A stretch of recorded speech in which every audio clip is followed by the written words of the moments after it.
Okay, so let me put my pen tablet and we can start.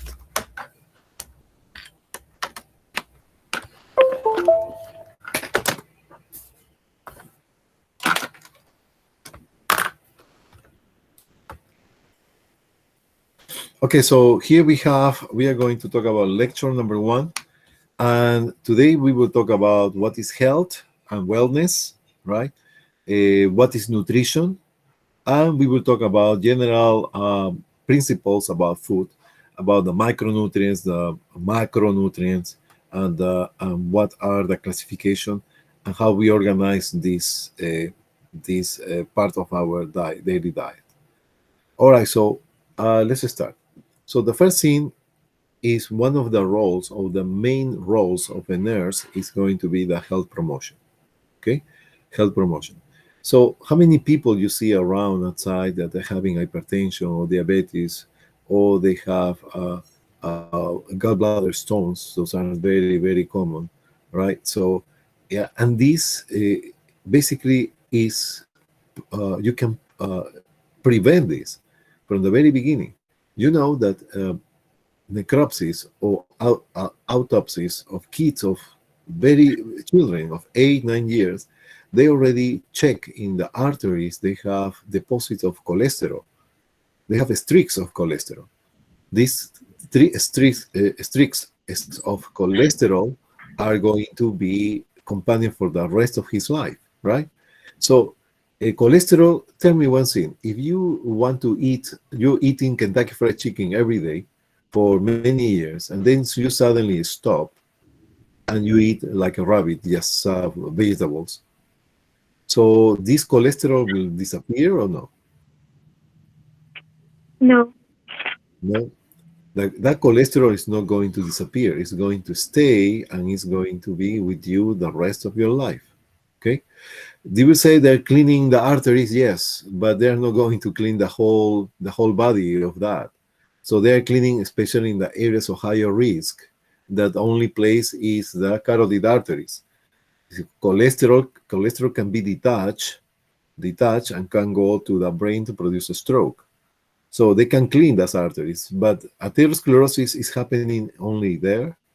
No, atherosclerosis, deposit of cholesterol is going to happen in every single vessel of your body. Every single vessel of your body. So it's going to be with you. Uh, Now it's coming to my head, health promotion. Tell me, diet is the only thing that you will suggest to these patients? Basically, no. So you can suggest physical exercises, physical or exercises that is going to be from mild to moderate. So, but look like it's like a motto. Everybody exercises is good, but why? Why is exercises is good? Why do you think exercises is good? Exercises are going to be good because when you're doing exercises, your muscles and the rest of your body, they need more blood supply because everything is going to be working faster, right? The heart, the kidney filtrate faster, etc. The muscles, they need more blood supply. The heart is going to need more blood supply because you need more effort. And what is doing that? There is a process called angiogenesis. So this is very interesting, and you will see why in reality you need to do exercises. You don't need to remember the word angiogenesis if you want it. Angio means vessel, vessel means artery or vein. Genesis means origin. Exactly what you're thinking. So if you're doing exercises, you literally you are creating new vessels. You're creating new vessels because the muscles and all organs, they need more blood supply. So the body is going to generate new vessels that are going to give more blood supply to that area. And you know what? These new vessels are like a newborn babies. They are new, and they're coming with cholesterol. The answer is no. So you're creating new healthy vessels when you are doing exercises. So that's why it's a moderate to a mild to moderate amount of exercises are going to be okay. It's going to be perfect in order to improve the health of that patient. We okay with that? So In conclusion, diet is not enough. In order to have a good, healthy status, you need to do your diet, healthy diet, and your exercises. It's coming together. Are we okay with that? Now you know why you need to do exercise, because promote the new formation of new vessels, baby vessels that are totally born without cholesterol, without any problem. So that is what is doing these exercises. We okay with that? Everybody's is okay, right? Dr. G, Yes, yeah, go ahead. is it doesn't matter how old you are, right? When you No, exercise. doesn't matter how old you are. So I don't. A very good question. Yeah. Obviously, you're not going to. I mean, after a certain age, you're not going marathons of 20 miles. It's mild to moderate, right? Mild, especially aerobics.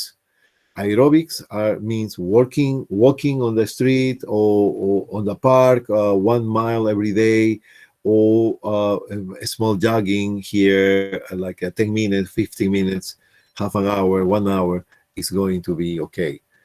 In this course, you will learn how much exercise you need to do in order to keep the weight you having right now.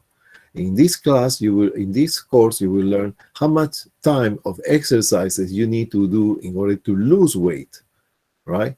And how much time of exercises in order to prevent chronic diseases. So this is something that nutrition is going to tell you in step by step. No everything at the same moment, right? So yes, at any age you can start. You can do your exercises. Okay, all right. Okay, thank you. Sure. Health promotion is very relevant today. Health and social well-being are determined by many factors outside of the health system. So, for example, SES. So, I want you to be familiar with this SES. Why? Because it's a short way to talk about social economic status. Social economic status. That is part of your nursing note. Sometimes when you are referring to the status of the patient, social status, poor social status, normal or okay social status, um, um, um, um, person. So that is what that mean SES. Okay, social economic status. Social economic status. All right. So patterns of consumption. So it's important to know the patterns of consumption. How many times you go to fast food, McDonald's, whatever, right? How many times you eat, for example, after hours, means 10 o'clock p.m., or how many times you didn't take breakfast. Okay, so tell me one thing. Why do you think we need to eat, or is normal to eat 3 times a day? Why we don't eat 1 time a day? Why we don't eat one every week? Once every week. For Somebody can. energy. Energy, yes. Okay, what else? Okay, so I will tell you. We need to eat 3 times a day. 3 times a day. 3 times a day. 3 times a day. Why do we need to eat 3 times a day? That is because insulin, the insulin normally in your body are going to be increased 3 times. Is going to have a peak 3 times a day. 3 times a day. In the morning, in the afternoon, and then it's less at night. Okay, so 3 times a day.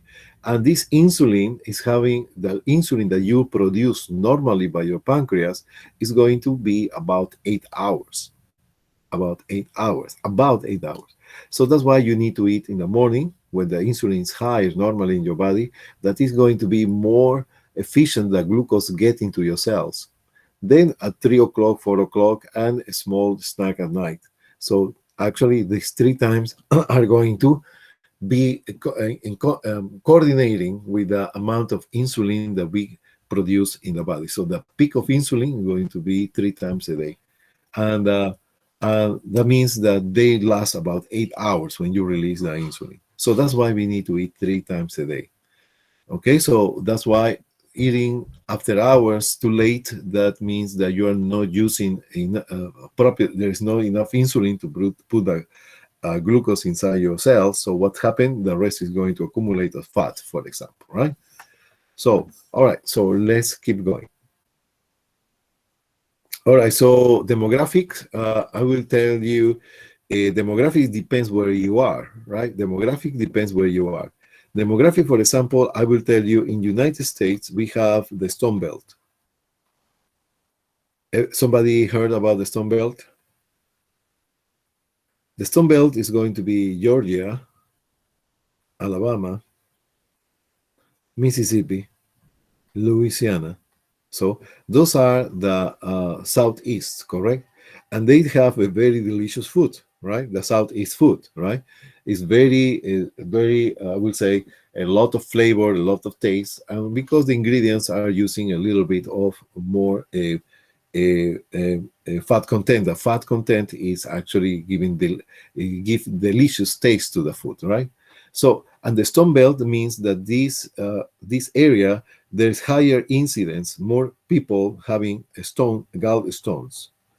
What is a gallstone? A gallstone basically is made by cholesterol. It's cholesterol, and these foods have high content of cholesterol. So this stone belt is where in United States we have higher incidence of gallstones in that population, and this depends on the habit of your diet. We okay with that? Yes. Yes. Learning environments is going to depend, for example, how the education of the person. For example, you need to be aware of the advertisement in the TV.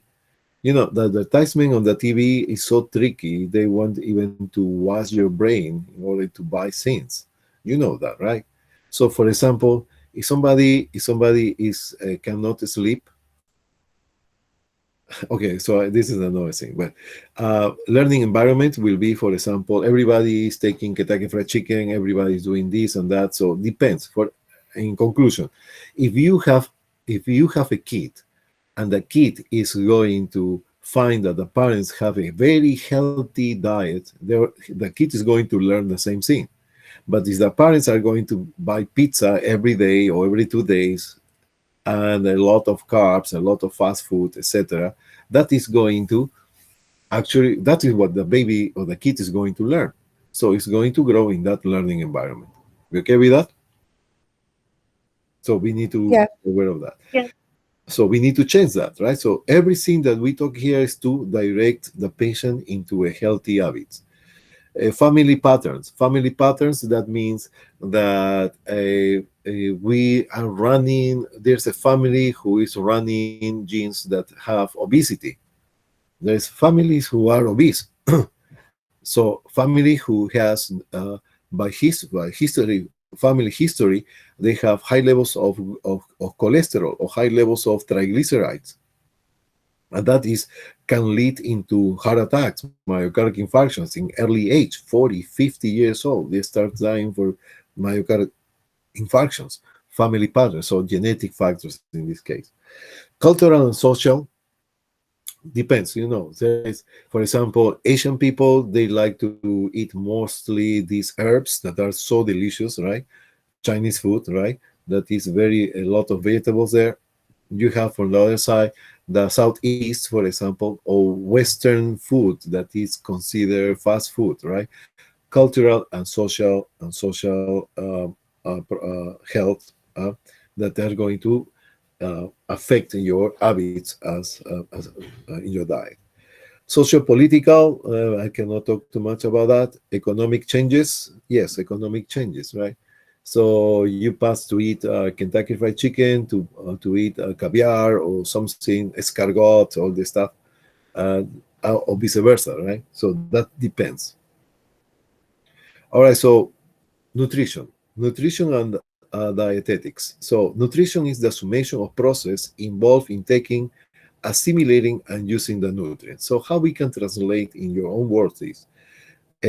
Nutrition basically is how we assimilate the nutrients in our body. How we assimilate nutrition is how we assimilate the nutrients in our body. How we assimilate the nutrients. How we assimilate them. So, what is nutrition? Assimilation of nutrients. In 2 words, assimilation of nutrients. What does it mean, assimilation? Somebody can tell me, what do you think is assimilation? Is it to take in? Yeah, that is absorption, right? Yeah, but before you tell me yes or no, absorption is not the same of assimilation. There is a difference. Absorption is when you have something that passed from one place to another place. That is absorption. But assimilation is different. Absorption, you will see, for example, remember the facilitate diffusion, whatever, right? The from the intestines, where the nutrients pass from the lumen of the intestine to the vessels, right? So that is absorption. But what is assimilation? Assimilation is when the amino acids or the carbohydrates or the of the fat are going to be part or component of the structure of your body. It's not just absorption. So assimilation is, for example, when that fat that is eating in your diet pass to the stomach, then it's absorbed by the intestine. It's going to be fatty acids. These fatty acids then they go to the cell, and this cell is going to incorporate these fatty acids as, for example, the phospholipids of the cell membrane. So now this structure is going to be part of your body. It's going to have a function. It's going to have a role in your body. So that element is going to be assimilated. So how much you assimilate the nutrients. So how much you are going to use your nutrients to be part of your body itself, right? So that is assimilation. Is that clear or no? So, Dr. G, Yeah. absorption is when you um, like take in the nutrients, and assimilating is when you use it.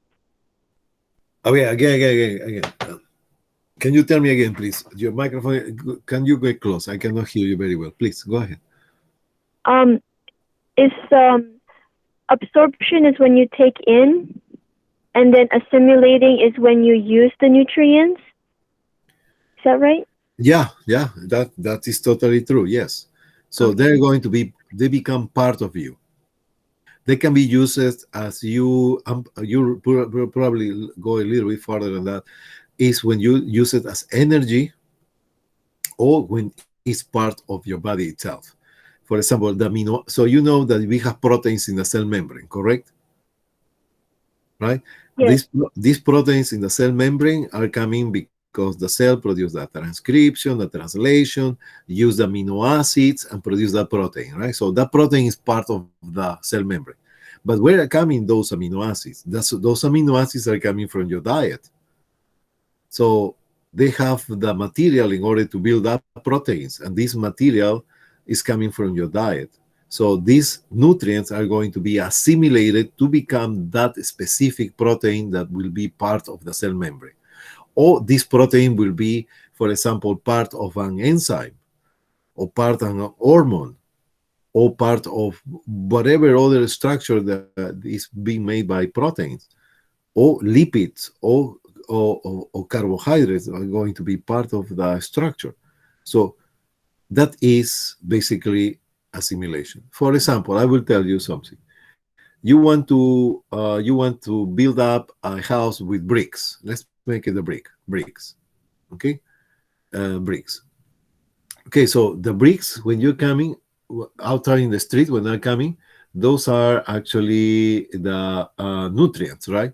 And the house is going to be your intestine.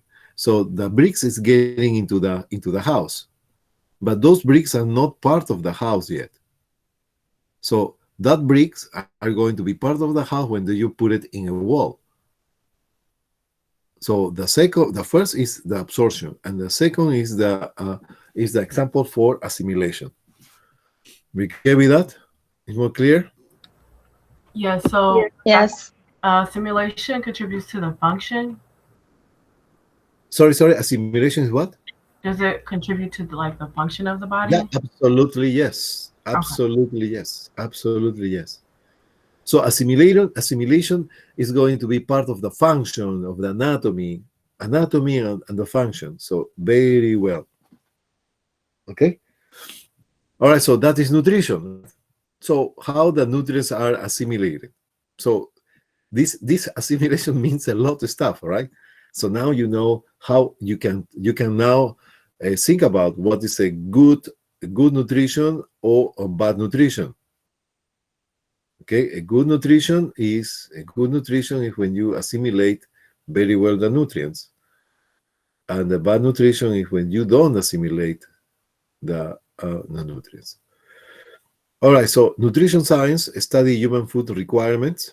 Yeah, so nutrition is a category of science of medicine where they are actually calculating or measuring how much of these nutrients and this and that and the other one you need to take in daily basis.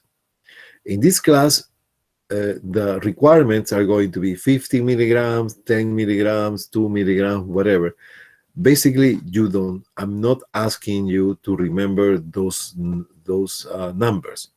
It's not required. Why? Because everything is going to be a meltdown is going to, be in just one term: balanced diet, balanced diet, balanced diet, balanced diet. The balanced diet is what we are going to really, really remark in this course. And even though the numbers are important, but it's important if you're going to be dietitian. But you're not going to be dietitian, you're going to be a nurse, so you need to have the the concept and how to use that without having the values of each of the nutrients. I'm not going to ask you that. Okay. All right, so now we have nutrition science is study of the human food requirements. So how much you need of this, how much you need of that, correct? Okay, so registered dietitian. We have a patient requires a nutrition assessment. The most appropriate professional to perform the assessment is a registered dietitian. Yeah, let's elaborate a little bit here. So if you have, I will put you an example. If you have one, you want to make a consultation, okay? There is two persons. One is called nutritionist, and the other one is the dietitian. Okay, so there is a difference between nutritionist and dietitian. So which you will call for that consult? The nutritionist or the dietitian? So Dietitian? dietitian, right? So Dietitian. dietitian. So we saw this in the slide that is a dietitian. Dietitian is the one who we call. Why is that? So we need to know that, right? Why? Because the nutritionist, it could be any person. It could be you, could be me, could be the neighbor, could be anybody outside. So they go to Google and see all the videos and become an expert in nutrition. So they know all the values. They're very, very knowledgeable, right? Very knowledgeable in many ways, right? But it's basically like a self-study. Self-study. Meantime, this is the nutritionist. Meantime, the dietitian, they need to go to school and they need to pass a board. They need to pass an exam. And this board is basically creating the regulations to have the professional dietitian to be safe for the patients. Meantime, the nutritionist is based on his own experience. So, what you prefer, dietitian or nutritionist? The dietitian. You okay with that? Mm-hmm. Yes. Excellent. All right, so let's talk about what is the difference between health and wellness. Okay. All right, so uh, we are going to talk about wellness and health. So, what is health? Health is basically when you are The person is not just, for example, if you are sick from the intestine, you're not the stomach, you're not intestine. If you have some mental disorders, you are not only just your mental status. So to be healthy means different levels of health, different levels. So what does it mean? You are not only an organ, you are a person. You have a spiritual belief, cultural background, you have your social environment, right? Your physical activity, your mental status. So all these together, what we call the sixth dimension of health, remember? The sixth dimension of health that we talk in anatomy physiology, that is health. And besides that is the absence of a disease, an absence of a disease, an absence of the disease. What is an absence of the disease? A disease is, what is a disease? A disease is basically when you have some dysfunction in your body. So that means your physiology is out of normal range. That is when happened the disease. A disease, you have a bacteria, you have a virus, somebody with cancer, somebody have autoimmune disorders, metabolic disorders, whatever. So all these pathology are going to push the body to change the physiology. So to from normal pass to abnormal. And that is the moment when you have the disease. Okay? You start to have signs and symptoms that is part of the disease, signs and symptoms when the more cells you have been destroying your body, the more signs and symptoms you will have. Signs and symptoms are going to start as more cells the problem is actually destroying. So you remember, you start with signs and symptoms, then all this together become a syndrome, and a group of syndromes can lead into what we call a disease. Okay, so disease is going to be the alteration of the functions of the body caused by bacteria, virus, parasites, whatever it is. Okay with that? Yes. Yeah. So that is what is health. Health is going to be to meet the basic needs of humans. What are the basic needs? That means all the functions of your body: the sleep, the hungry, to pee, to poo, to breathe. So all these actually are in normal range. And all these are going to be related, affected by the sixth dimension of health. Okay? So health is not just the absence of the disease. For example, if you sleep in a place where the train is passing every 20 minutes, every single earthquake, boo, it's not. Tell me, it's the same to have a person who sleep one day here in that situation than a person who is sleeping there for 1 year. So it's going to be some changes in his level of stress, for example. It's going to be different, right? You cannot sleep properly if the train is passing every 20 minutes, and that is going to affect your whole health, because health is not only just the lack of the disease, but is all the six dimensions of health. You okay with that? Is something, for example, your spiritual, that means your spiritual level, that is your acceptance of yourself is wrong, so you don't accept yourself. Basically you are going to be not functionally properly. Your mental status are going to be changed. So there is so many changes that happen. For example, tell me stress. You're stressed. You have a social environment that is very stressful, very toxic, let's put it that way, right? So 1 day, 1 month, 1 year, 10 years. So what happened with you psychologically later on, right? And tell me one thing. Do you know and do you notice that people who with a lot of stress, they get sick more often? Yes. Yeah. Right? Yeah, even though people who are stressed, they don't get older more often, more faster. I would say, right? People Right. who are stressed, they get older faster than others, right? Yes or no? Yes. Okay, so I will explain you why. Because the levels of cortisol, the levels of cortisol, the level of cortisol. So you start to get sick more often because the cortisol, one of the functions of the cortisol that we learn in anatomy physiology is to depress the immune system. Yes or no? Yes. Right? Remember that?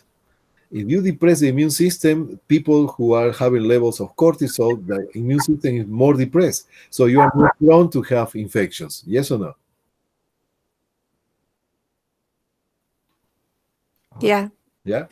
And second, the cortisol, remember in bioscience, they are going to cut the telomeres. The telomere, remember the telomeres?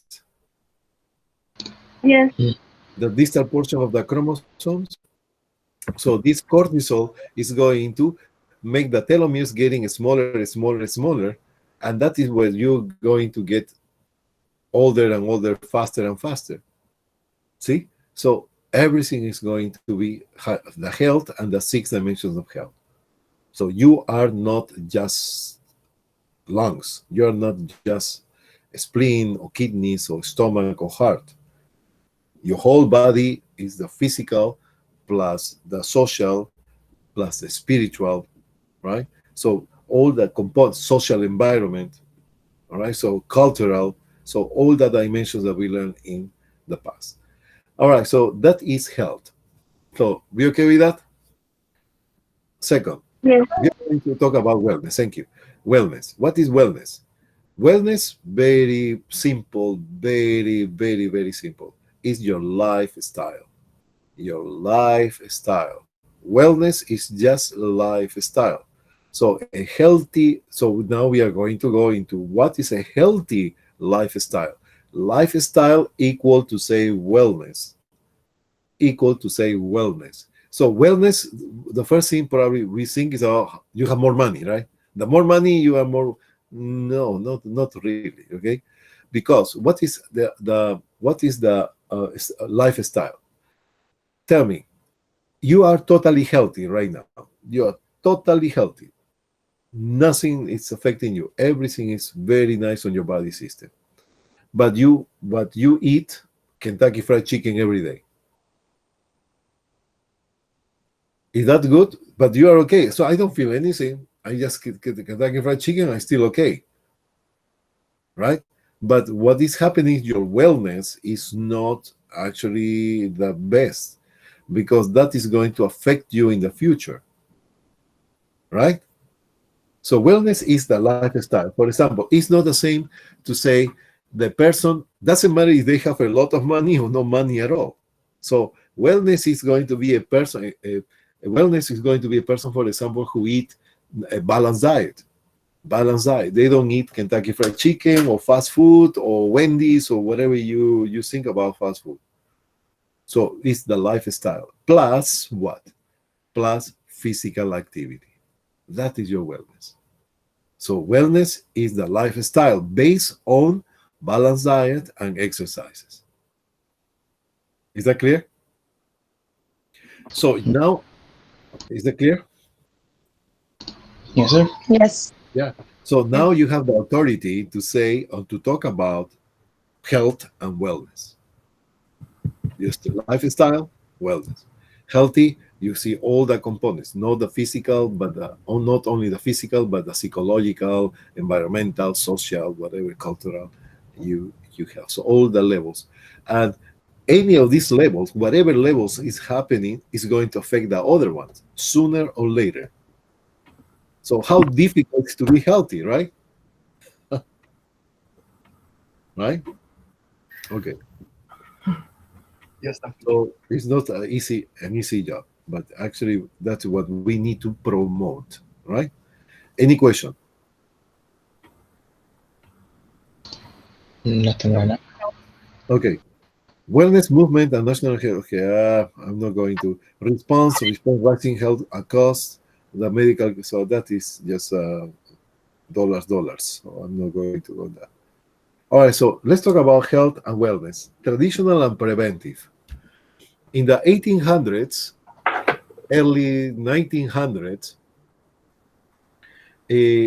probably until the less than the middle of 20th century, the medicine was basically traditional medicine. What was the traditional medicine? Traditional medicine was this: if you are sick, go to the doctor. If you feel sick, go to the doctor. If you're sick, go and be the doctor is going to treat you or cure you. That is the traditional. So you are waiting until the disease appears, right?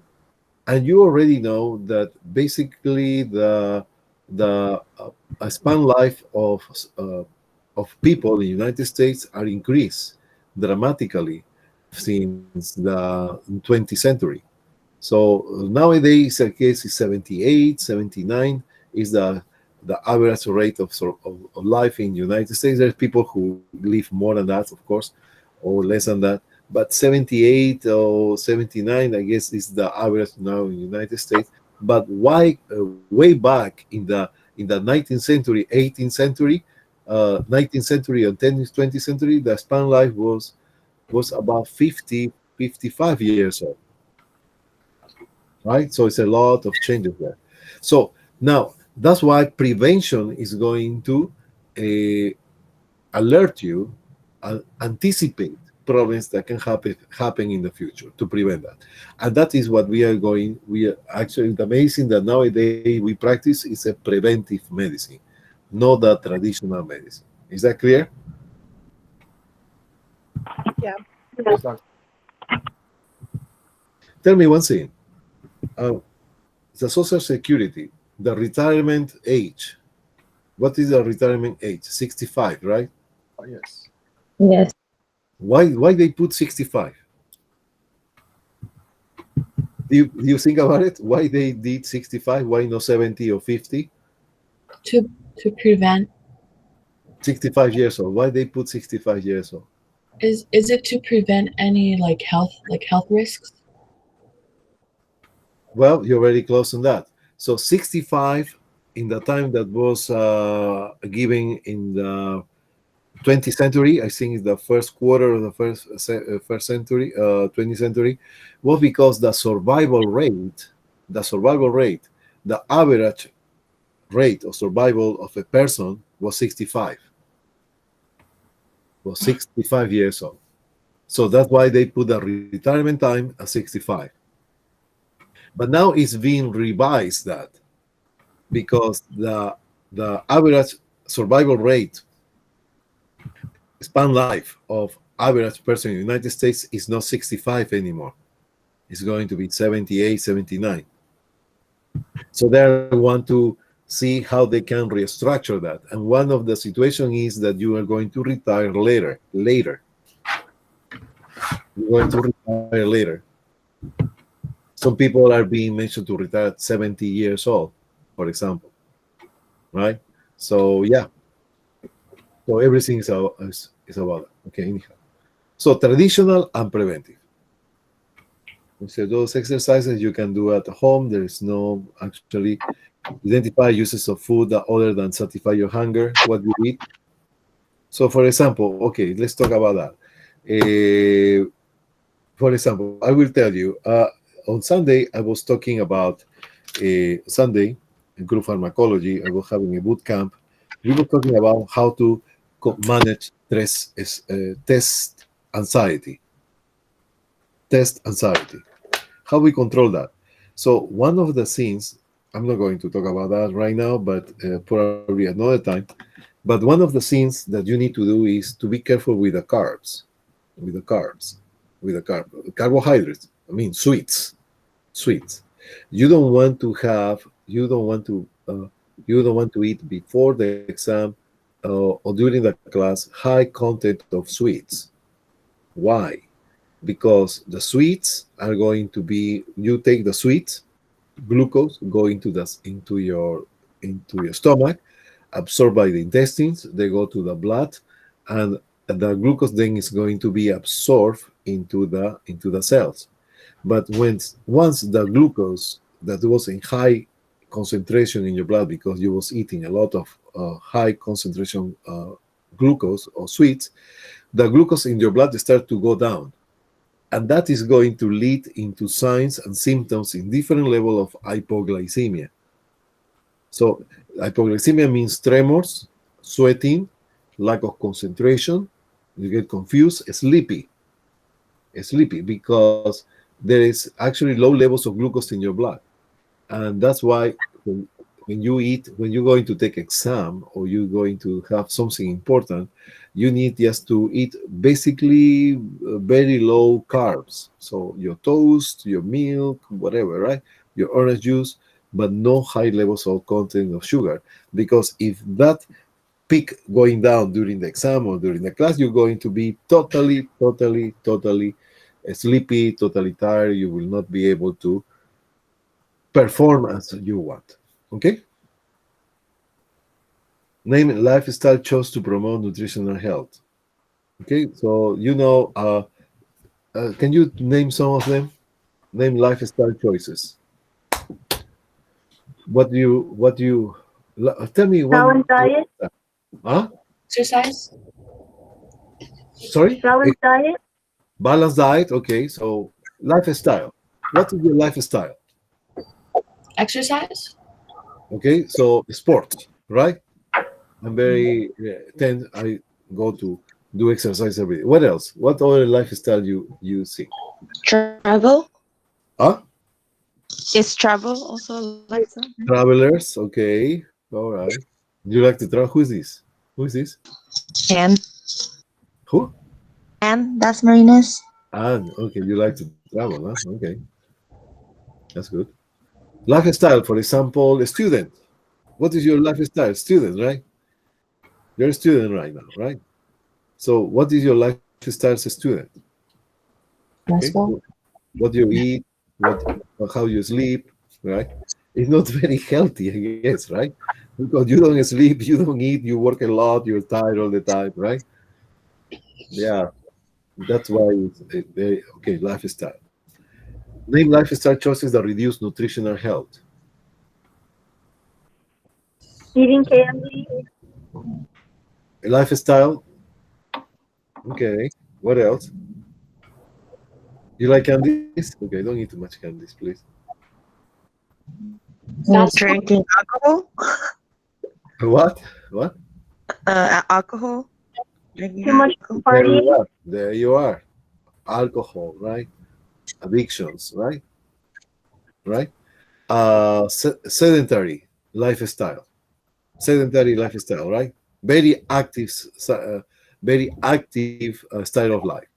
Sedentary style of life. Sedentary is going to promote the lower the metabolism, increase your fat, obesity, a lot of stuff, right? What are risk factor for cardiovascular disease, for diabetes mellitus and cancers?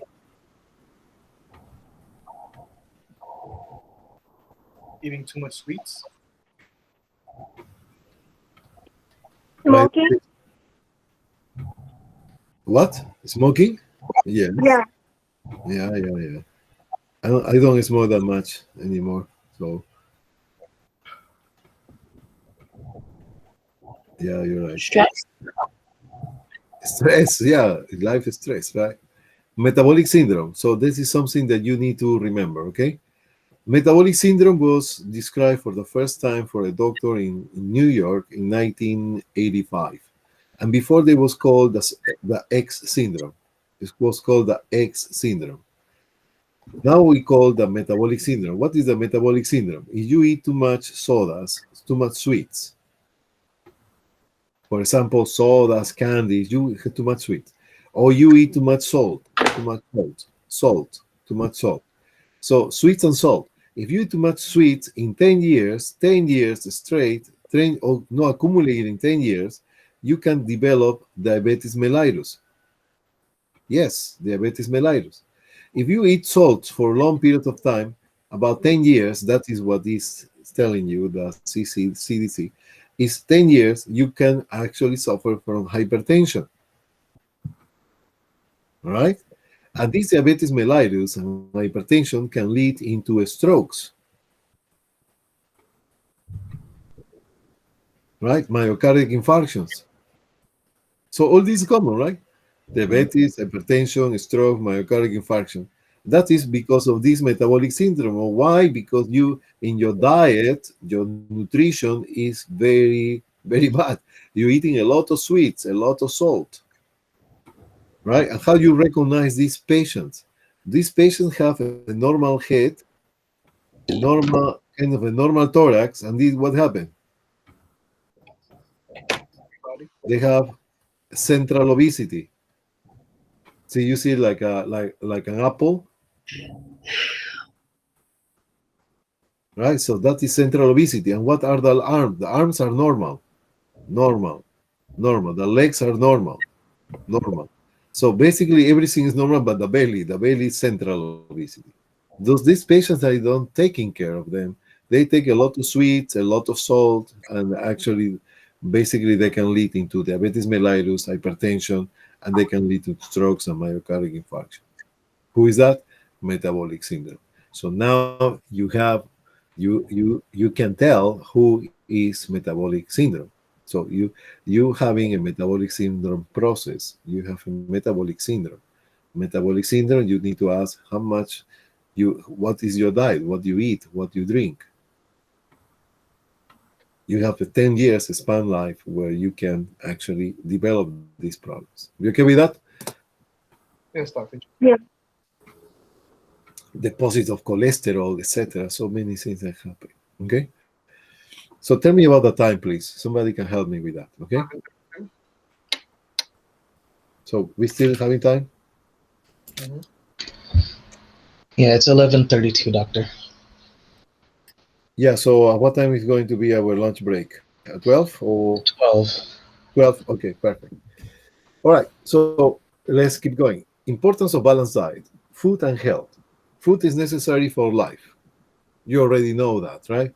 So why do we need food? So please, you need food because the food has these nutrients, and these nutrients are going to have bones, no bones like a heart, bone, bond, bones like this. This is where it's going to be store the energy in these links of the food. So when by digestion they are going to break down the links, this breakdown is going to release energy, and this energy is going to be used to produce the ATPs. ATPs. So you're not using your food directly as an energy. The food is going to give the energy to produce the ATPs, because what you are going to use for your daily activities, energy is the ATPs. So that's why we need food. You okay with that? Yes. Okay. Second, why do we need water? Chemical medium. Is the chemical medium. Exactly, very beautiful. So is the medium, is the medium where all these chemical reactions to produce the energy, whatever cell division, etc., all the what happening in the body is happening in the medium called water. And why we need air? Why we need oxygen? We need oxygen to make ATP. For For what? cellular respiration?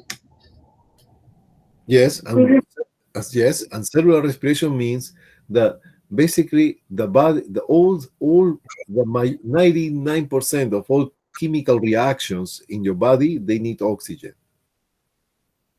to create ATPs, to create enzymes, to create proteins, all chemical reactions to produce clot factors, to produce anything. So basically, they need oxygen in order to happen that reaction. It's like you want to make fire in the bonfire without oxygen. You cannot make bonfire because there is no reaction. There is no going to burn. the lungs. Make sense? So this lack of oxygen is similar what happened in our body. If you have low no oxygen, the chemical reactions will not happen. Okay with that? Yes. Yes. So in conclusion, why do we need to eat? Because it's a source of energy to produce ATPs. Why we need water is the medium of the chemical reactions. And what is oxygen? Oxygen is actually is needed for chemical reactions to happen. Okay, so that's it. So that is what we need to. That is the basic thing about this part. So food, water, and oxygen. Okay, so let's start.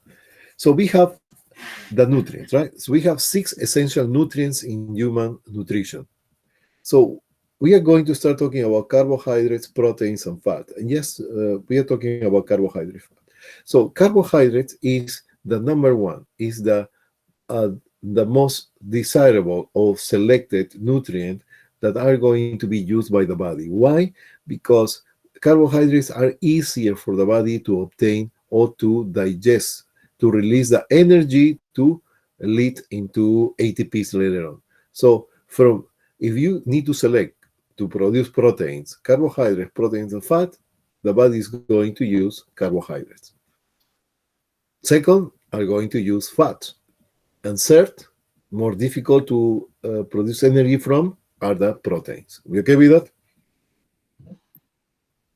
Yeah? Yes. Okay. So we have how many essential nutrients? Why it's called essential?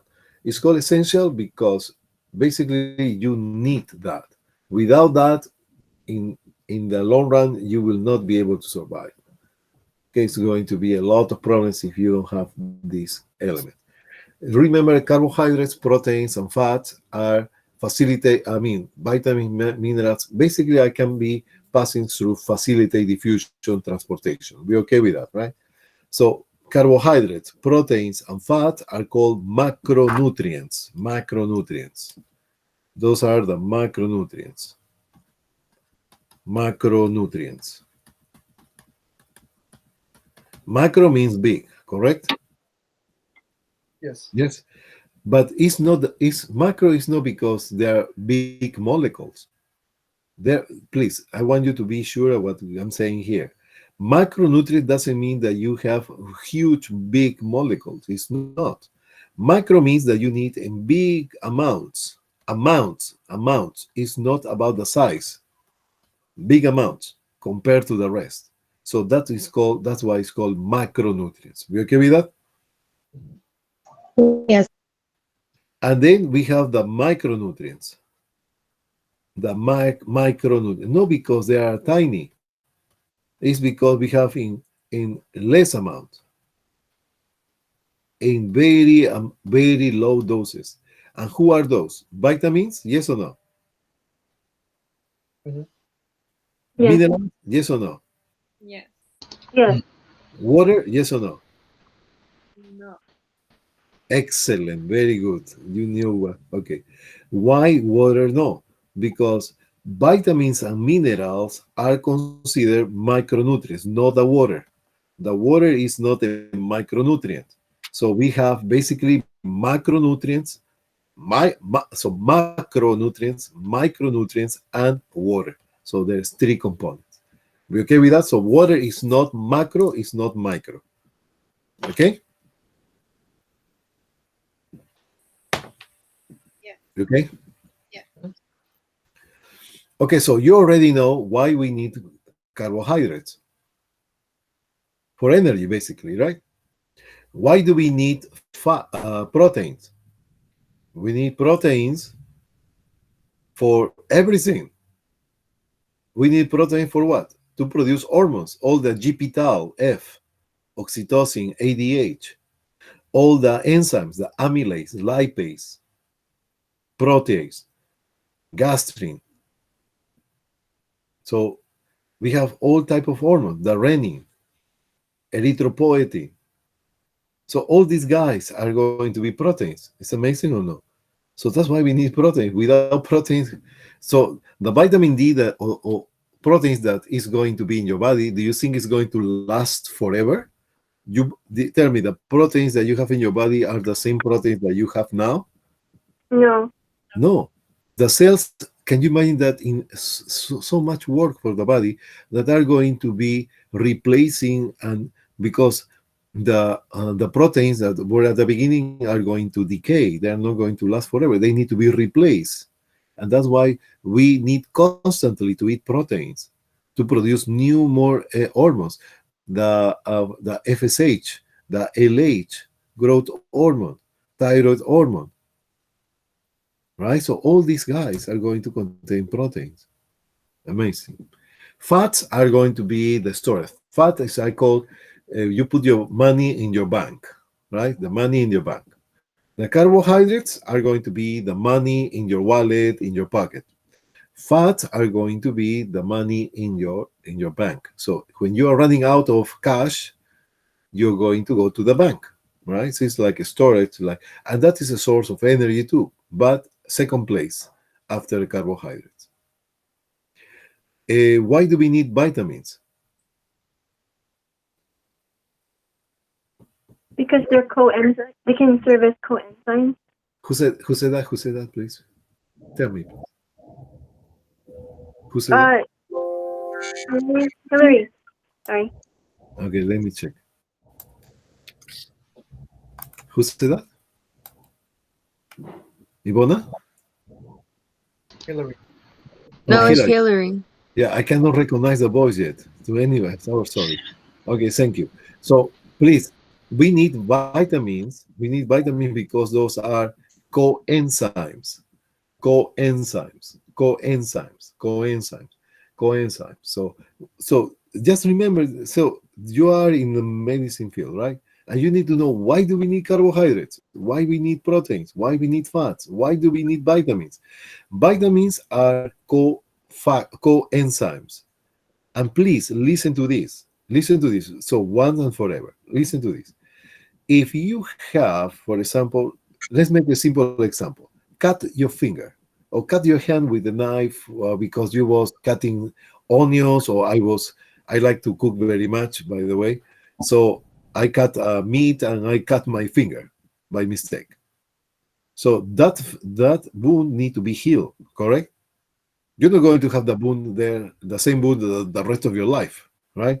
So what is to do? The skin is going to start to regenerate, correct? Yes or no? Yes. This regeneration means what? What does imply regeneration for you guys? Regeneration means replace of cells. So regeneration is going to replace the already damaged cells for new ones. Yes or no? They are going to replace by new cells. And you need to know, you need to have new cells. What does it mean, new cells? New cells means that the cells that are in that area, they need to have mitosis or mitosis, right? They need to have cell division, correct? And for this cell division, what do we need? We need energy. We need enzymes, reactions. We need reactions. So these reactions are chemical reactions. That all chemical reactions, they need enzymes. These enzymes are not going to be enough. They need to have a help. This help is coming for what we call the coenzymes. And these coenzyme vitamins are going to be helping the enzymes to produce the chemical reaction to make this cell division to replace the cells who were damaged in the previous. We okay with that? Yes, sir. So vitamins are going to participate, for example, in the production of ATPs. Vitamins are going to participate in the production of coagulation factors. Vitamins are going to be needed to produce hormones. Vitamins are needed for everywhere, not only for the skin or destruction of the tissue. They are required for every single chemical reaction in your body. You okay with that? So that's why we need vitamins. You okay with that? So tell me one thing. Don't you have persons who have deficiency of vitamins? and you start to have some lesions on the mouth, on the callosis, for example, here in the corner of your mouth. They have some dryness here, right? Some ulcers here, some like lesions on the skin. Do you notice that or no? None of you have, because you are very well nourished, all of you. But you see people who are malnourished, they have lesions on the skin, right? So those mean that's also malnutrition because they don't take enough vitamins. And what does it mean? Remember this, please. You don't need to have a wound in order to use the vitamins. Right now, you're using your vitamins. You right now, at this moment, just this right second.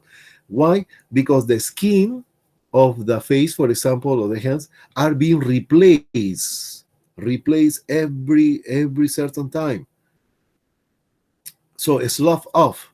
So this slough off means dead cells who are coming out, they need to be replaced for new ones.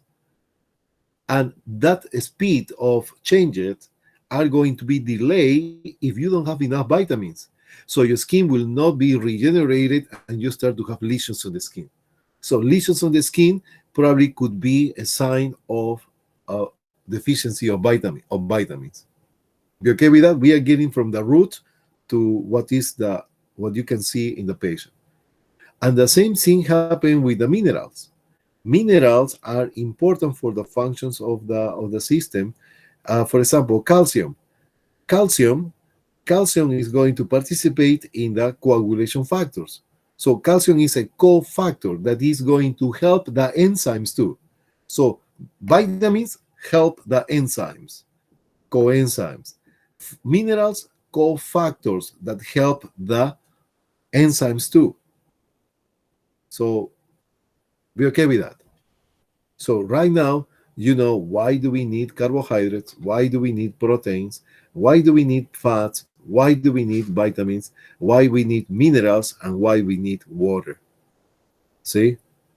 So if you ask to a nurse, you want the nurse to answer you that? If you tell me, if you ask a nurse, you would like to know that the nurse know how to answer that? Yes or no? Yes. If the nurse cannot answer that, what you will think? Right? All right. So let's keep going.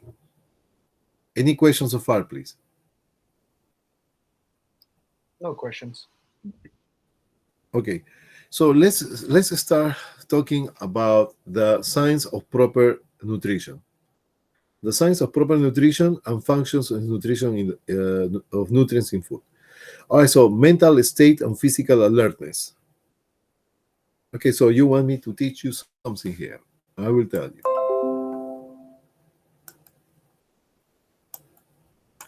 So mental state and physical alertness. Do you talk about LOC already? Somebody talk Yes. about what is LOC? You're trying to see if the patient is alert and oriented. All right, so what is for the LOC? Levels of consciousness? consciousness, right? Okay, so probably it's not misspelled here. Consciousness. Okay, so, and you see here that you can write down LOC times 1.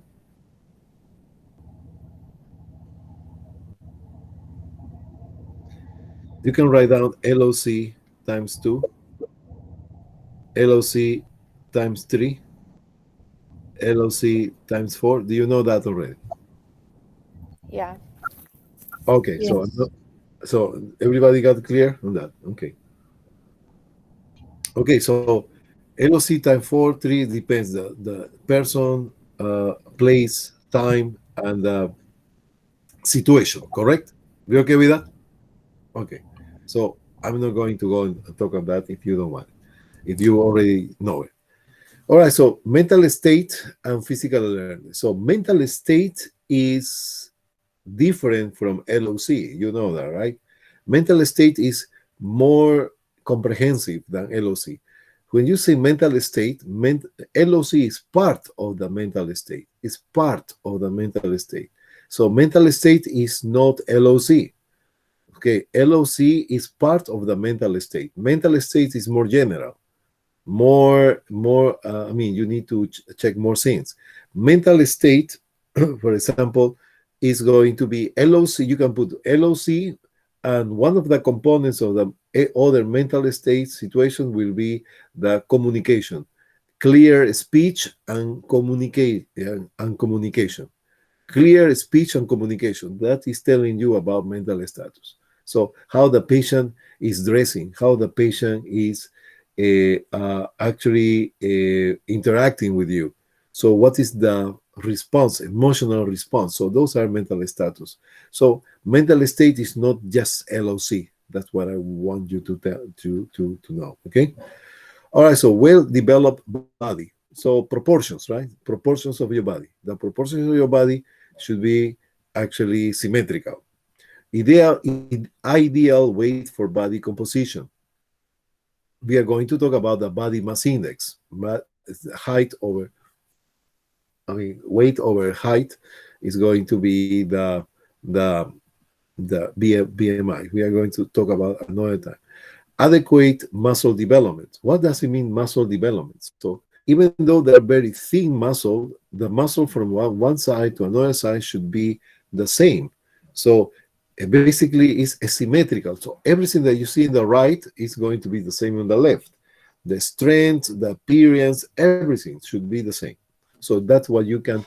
I will tell you this. A person who are malnourished, what is the first muscle who is going to be affected? The first muscle who is going to be affected will be basically the quadriceps muscle, the muscle that is in front of your leg. So, yeah, some people have huge muscles on the time and they don't do anything. After a while, not doing exercises or have no good nutrition, that muscle is the first one that is going to be affected. The first one that is going to be more thinner. A smooth hair, glossy hair, clear and bright eyes. When I say glossy hair,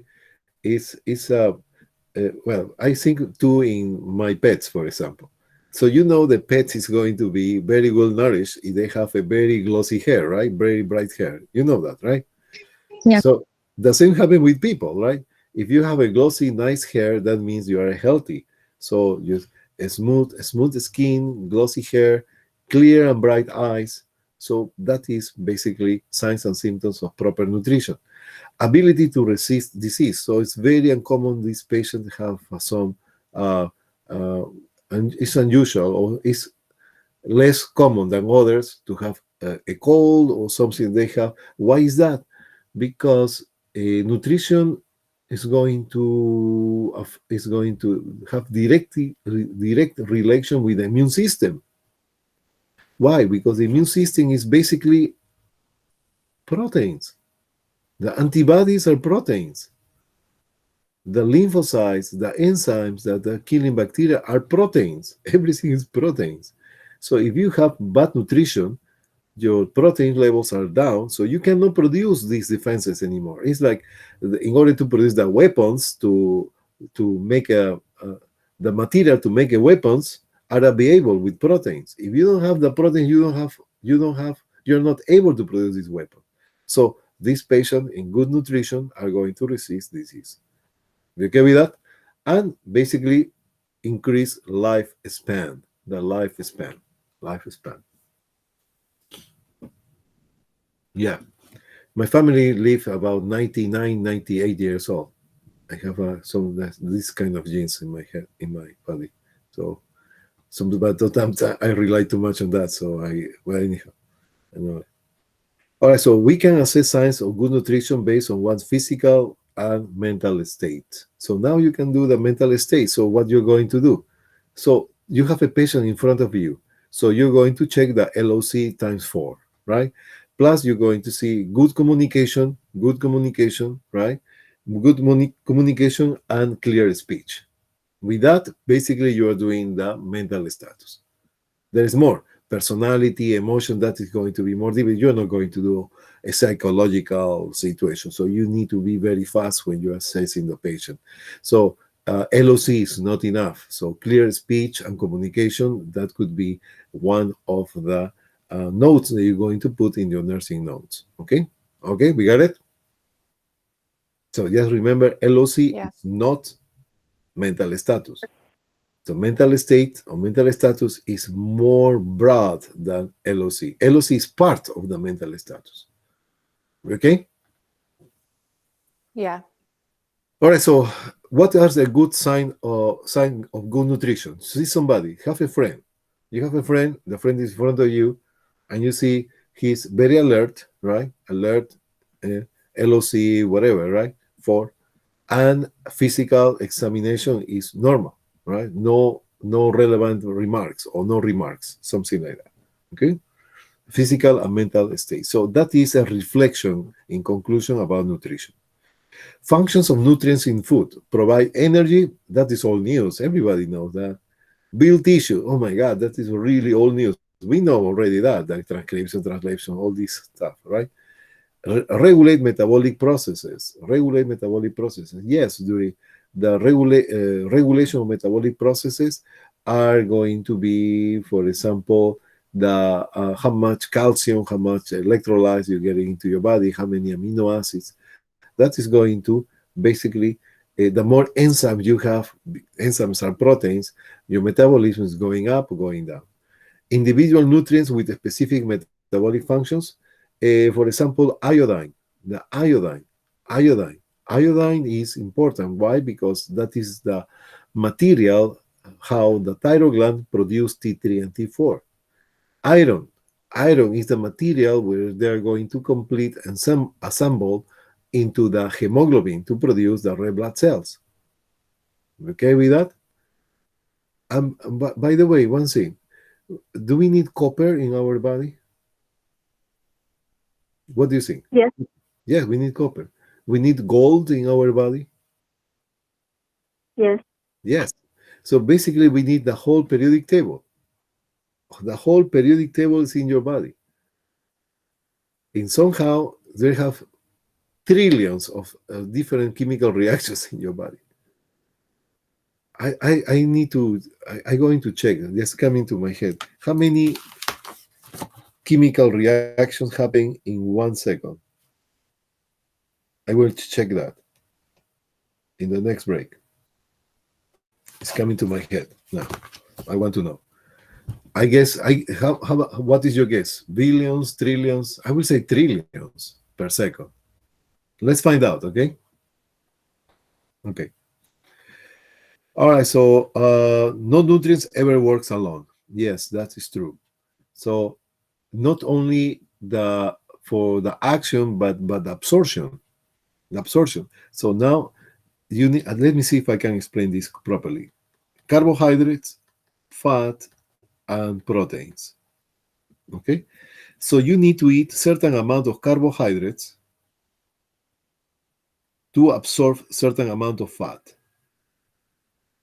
and certain amount of protein. So this is the normal absorption. Absorption. But if you eat a lot of carbs, you're going to have a little space for absorption of proteins and fat. See? And that is already an unbalanced nutrition. So you cannot eat huge amount of carbs or huge amount of fat or huge amount of proteins, because there is a proportion that is related between these nutrients. If you eat too much fat, the absorption of carbohydrates and proteins are going to be very, very small.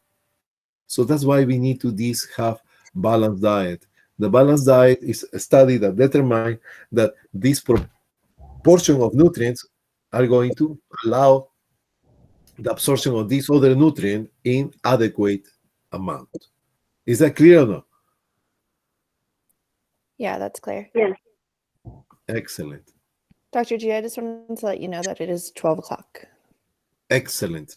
All right, so let's have our break, and let's come back at 12:31.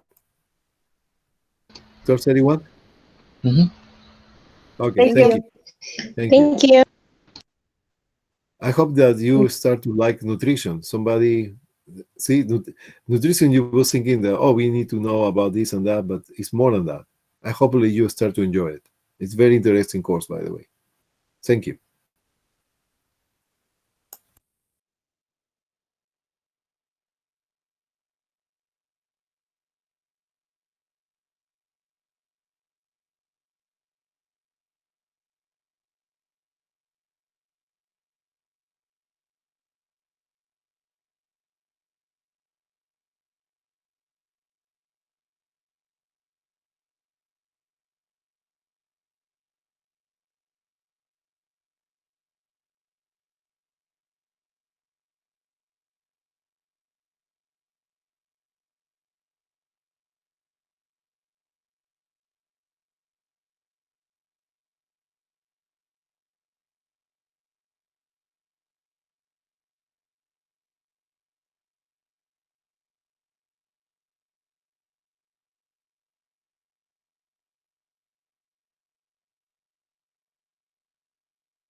Hello.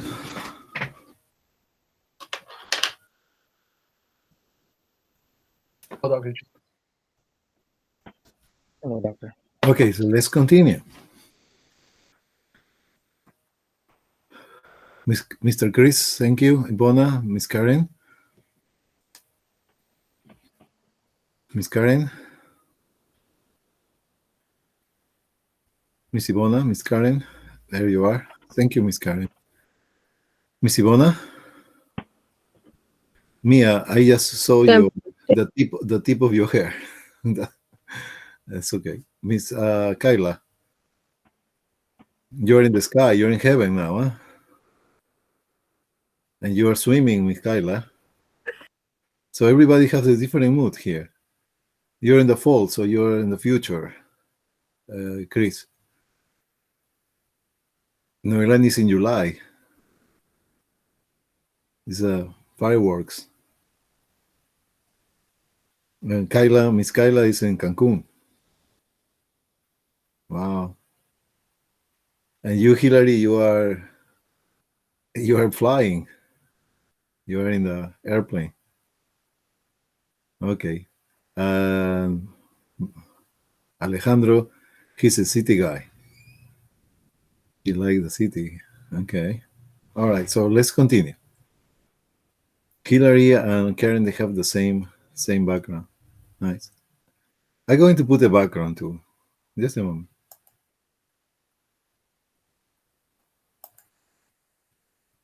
Where is the background I used to do? Oh, this one.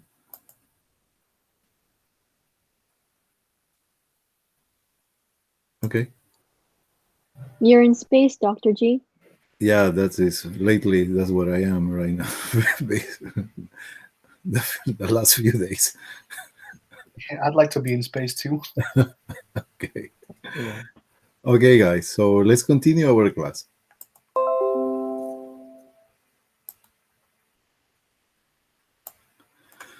Okay, so here we have, this is the first encounter of what, well, probably it's the second encounter because we saw that in bioscience, and this actually is carbohydrate, very straight, carbohydrates, fat, and proteins. Remember the proportions that we was talking about, the absorption of nutrients. So these proportions, they are those are the percentage of the plate of the food. For example, I will tell you how to do this. Look at, you have a plate here. You have your plate here. That's what you eat, and your plate basically is going to be 50%. 50% are going to be carbs. Carbs. Then you have 20%, well, it's kind of a little bit more, 20% will be proteins, and 30% will be fat. Okay, so that is what is the average of balanced diet. Balanced diet means that the absorption of the nutrients are going to be in balance. So the amount if you have 50% of carbohydrates in your plate that you eat, from 100% of all your meal, 30% will be absorbed, and 20% of protein. And that is the requirement that our body, or proportions that our body needs in order to function properly. Okay, so for the exam, you're not going to remember 50%. 50% is the average. So 45 to 65 is what you want to memorize. Okay, for the exam, basically this is for the exam, 45 to 65. You need to know that. But in general, to remember faster is going to be 50%. But I'm going to ask this in the exam. Okay, 45 to 65 carbohydrates. The same for fats, 20 to 35. The average is going to be 30%. And the proteins are going to be about 20%. Okay, 20%. So don't make confused. So don't think, oh, proteins are more important than fats, so fats should be more than proteins. The answer is no. Okay, that is not, is because of the proportion of absorption that your body is going to require. So if you follow these proportions, that is going to have a very balanced absorption of nutrients. Is that clear? Okay. So carbohydrates primary is the source of fuel. So that is where it's going to give the energy to produce ATPs. Then we have fat, that is storage, basically storage, heat and energy. Energy, when is going to give energy? When your carbohydrates are depleted or low. When you have low carbohydrates, the cells are still hungry, so they are going to use the fat as a source of energy. Okay? Proteins, primary functions is tissue building.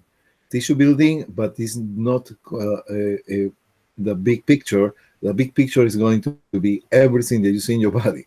So the enzymes, the hormones, just to mention some of them, are going to be basically proteins. So proteins is everywhere. Remember again, for example, one protein that you need to remember is the albumin. The albumin is the universal taxi driver. Why is important to have a taxi driver? Because that taxi is going to take the nutrients to everywhere in your body. If you don't have a transporter that is going, so part of your body will not receive all the nutrients. You okay with that? So albumin. Besides, albumin is going to control control the water balance. Correct? Remember that. Why? Because albumin, and don't overlook this, please. Albumin is going to it's going to attract water that is going to be in the intravascular space. What is the intravascular space? Is all the space where the run is running into the vessels. That is actually intravascular space. Okay? Intra means inside, vascular vessel.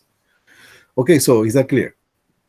Then we have tissue building. We have proteins provide amino acids necessary for building and repairing tissues. Please, don't think. Tell me, the bones are repairing every time or no? Yeah. Yes, the bones are changing every second in your body. The bones are basically remodeling all the time, all the time, all the time. So just to give you an idea of how fast, you need to remember the bones. The skeletal system is one of the most dynamic systems in the body. Example of that. For example, if you have a broken bone, just to give you an idea how the bone tissue repair and how fast it's going to repair. If you have a broken bone, you need to reduce the bone. For example, this is a bone here, and the bone is broken, like this. Okay? If you don't reduce means that they're pulling the bone to put it in place, like this. So if you don't do that in the next 24 hours, of a broken bone, this bone is already fused. It's already fused. So what they need to do is, after 24 hours, they need to break down. They need to make a fracture in purpose in order to realign the bone again. So that is how fast is going to be the regeneration of the actually happening in the bone. And one of these components, don't think collagen. I mean, don't think that bone is just what is in the bone. In the bone, we have a lot of calcium. And we have a lot of collagen. This collagen, what is collagen? Collagen is a protein. Where you see collagen? Collagen you see in these creams for the face, skin, and all that, right? So that is basically, they give you protein, collagen. Okay. So proteins provide amino acids necessary for building and repair tissues. The building unit of protein is the amino acid. So that is the building unit of the we call the monomer. The monomer of the protein is going to be the amino acids. Okay, vitamins and minerals. So tissue building. So that is what we need for tissue building. Tissue building, including the repair of the tissue. So vitamins and minerals are the main nutrients involved in metabolic regulation and regulation. So what does it mean? Regulation that is going to help the enzymes to do all the chemical reactions in the metabolic reactions. So vitamins, chemical reactions, repair tissue. If you don't, and repair tissue means that not only because you have a damage on the tissue. Repair tissue means that normally all your cells of your body are going to be replaced. They need to be replaced. The skin, for example, the skin is going to be replaced every week, every 10 days. They are going to slough off the outside layer of the skin. So they need to be replaced by new tissue. And that what we need is the coenzymes that accelerate the chemical reactions to cell division to replace the old cells.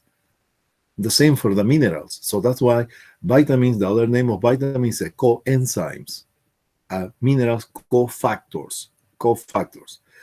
Vitamin C developing collagen, and there you are. So all the chemical reactions of the cells, transcription, translation, in order to produce the collagen based on amino acids, because what is a protein? What is a protein? Based on amino acids. What is a collagen? A protein based on amino acids. And for that, we need the vitamin C. The vitamin C. If you don't have enough vitamin C, you are not going to produce, you're not going to produce the repair and regeneration of tissue. Example of that.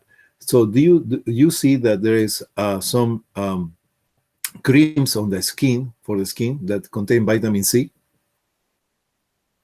Right?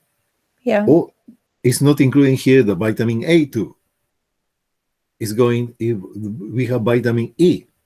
Vitamin E and C and A, basically they can be in creams, no ointment, creams that are going to apply into the skin, on the skin, in order to basically help to the repair and keep the skin healthy, right? For example, right? So that is one of the examples. Calcium and phosphorus building and maintain bones. So calcium, calcium is not only bones. Remember this graphic? Yes. Right? So calcium is needed for many other reasons, right? But here, calcium is the main component of the bones, and calcium is what is giving the bones the color of white. So that's why they have high content of calcium. It's going to be very white. Iron, essential part of the hemoglobin. All right. So iron. Why we have iron? Why we don't have zinc like the insects? The insects, they have zinc instead of iron. I don't know why, but I'm not a zoologist, but anyhow. So why we don't have other elements?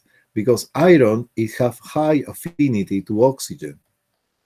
High affinity to oxygen. So that's why the body use iron in order to do the promotion of hemoglobin that is going to carrier for the oxygen, right? And carbon dioxide. Fatty acids, you need to know fatty acids. Fatty acids are going to be basically producing the cell walls of the phospholipids. The phospholipid is a type of fatty acids. You remember the phospholipid is the head and the tail. This head is going to be phosphorus. And this tail, each this one alone is a fatty acid. This one alone is another fatty acid. So these phospholipids, they have one phosphorus and two molecules of fatty acids. So that's why we need fatty acids for the cell membrane. And the cell membrane is not going to be forever the same. They need to replace. So these fatty acids do not last forever. They are going to be replaced based on the nutrition. Okay, we remember we have 100 trillion cells of cells in our body. Oh, what is this? Coke. So let's read here. Sodium, 75 milligrams per can, right? Carbohydrates, 65 grams. Sugar, 65, well, proteins, 0. Okay, so one thing here is this. Let's try sodium. Sodium, yes, sodium, one of the few numbers that we need to remember for NCLEX and HESI is that what is the daily requirement intake? I'm going to put it here. Daily requirement intake. I need to make the calculation of sugar. How much sugar? Well, anyhow. So daily requirement of intake is going to, sodium is going to be 2,000 milligrams. So that means 2 grams per day. So you have 75 milligrams, right? Divided by 2,000, that is going to be 20 cans, 20 is like 18 cans of, so with that you can, 18 cans is too much, right? But just remember, sodium is not only just in this beverage. It can be in any food, all food. Meat, you don't put salt in the meat, that doesn't mean that it has sodium. The meat itself has sodium. So many oil components, especially the one who are in the stores, they preserve for weeks, months there, they preserve the organic material based on sodium. Based on sodium. Okay. Here we have the current needs of vitamin C is, oh, by the way, you need to remember this. Sodium, daily requirement intake is 2,000 milligrams, 2 grams.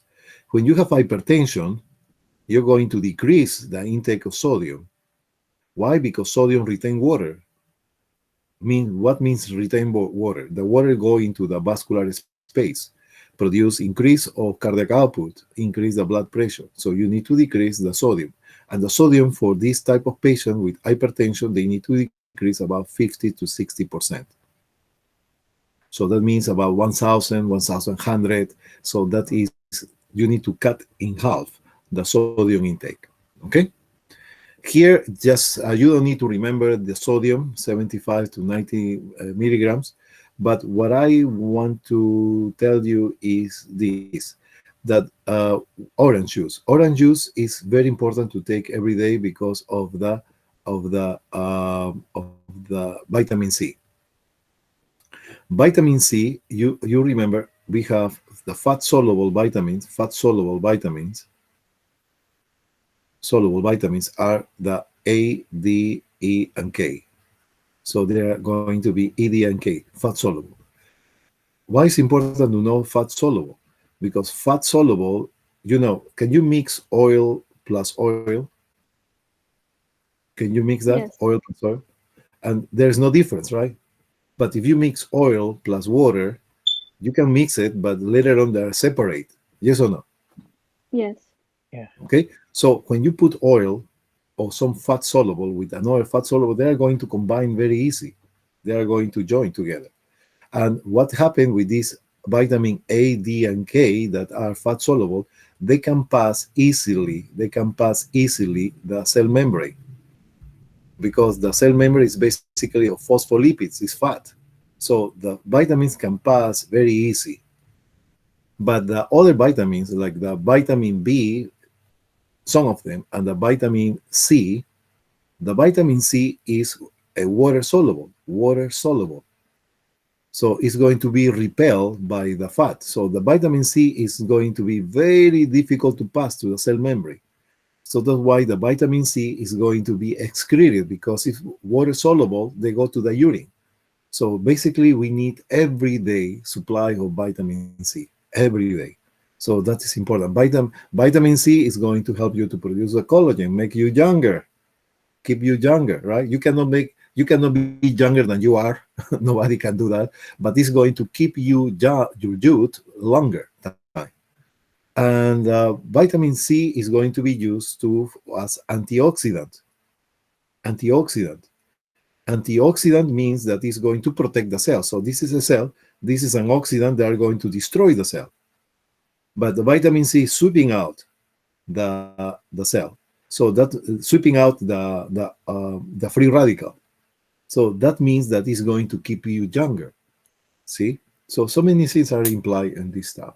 So just to let you know that in this course we are going to learn what is the importance about some nutrients and another, but basically values I'm not going to ask on that. But the only value so far that I want you to know is about the sodium. How many milligrams per day is our DRI? 2,000 milligrams. 2,000 milligrams. Very good. Okay. All right. So regulation and control. Okay. Vitamins. All news. Minerals. All news. Other nutrients. We have water, essential base for metabolic process. That is the medium that we already know that the water is used for. Fiber. Fiber is a very important component of our diet. Okay, fiber. Why do you think it's going important? It's important. What is fiber? Like cellulose? That fiber is cellulose. Give me one example of where you find cellulose or fiber. Fruits and vegetables. Salad. Fruits and vegetables. Okay, so that is, and why do we need that? Because tell me, can you digest the fiber? Yes or no? No. No. No, cannot be digested. So if there is no digestion, that means they cannot be absorbed, right? Yes or no? Because they are not small enough to be absorbed, correct? Yes. So why we need fruits and salad if we cannot absorb the fiber?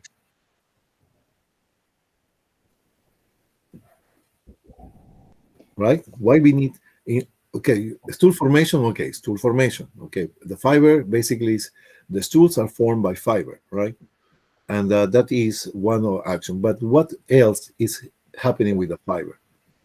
Fiber is cellulose, cannot be digested. There is fruits and vegetables in the salad.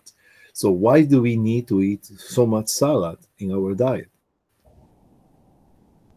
Isn't it because the bacteria in our colon need it so that it can make vitamin K? That's correct. That is one. Vitamin K. So that is the food for our friends, the flora. So the flora are hungry. There, you eat vegetables, you cannot be digest. That fiber is the food for the bacteria, and they are going to produce vitamin K. Correct? Okay. Yes. And what is the other thing? The other thing is that the vegetables and fruits, they have the highest content of vitamins and minerals. That is one of our important reasons. So you it's like you have a sponge and you want the fluid. You squeeze, and you're releasing the vitamins and the minerals that are very high quantity in vegetables and salad. And the fiber is another benefit that we use in order to produce the stools and produce vitamin K. But basically, I want you to have the concept that eating a salad, fruits, and vegetables, they give you all the high content of vitamins and minerals that you require in your body. You okay with that? Okay? Yes. Okay. All right, so nutritional states, we have optimal nutrition, undernourishment, malnutrition, overnourishment. Open eyes, open ears, this is coming for the exam, okay? Optimal nutrition obtained from varied diet and in balanced amount. So we're okay with that. Undernutrition, less than desired amount of nutrients. Limit work capacity, immune system, mental ability already. Malnutrition, reserve depleted. Nutrients and energy intake are not enough, poor appetite, insufficient nutrient intake, deplete nutrition reserve, and form of metabolic stress. So what is important about this? So don't get confused with these two things. Undernourishment and malnutrition. So these two concepts that are coming. Okay, so you can tell this is optimal and overnutrition is easy. But the confusion is coming sometimes when you are talking about undernourishment or malnourishment. So undernutrition or malnutrition. Malnutrition is worst. So you have all the reserve are being gone. Undernourishment is going to be less than desired amount of nutrients. Give me one example that can happen under nourishment. Is it when you eat less than your daily intake? Example, give me one example of lifestyle wellness.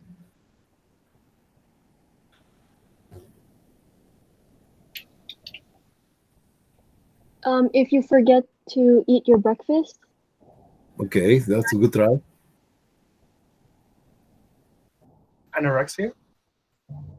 That is going to be malnutrition. In the long run, it's going to lead into malnutrition.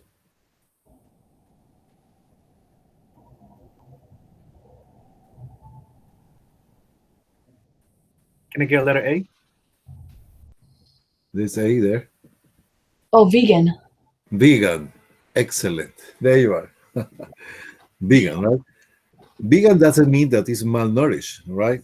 Or undernutrition. If they follow if they know if they can tell what to eat, what not to eat, right? And basically, vegan have high risk to be undernourishment. Yes or no? Why is that? Because the vegetables do not have all the proteins. They have no protein. There's not all the proteins in vegetables. So that's why we need to eat meat.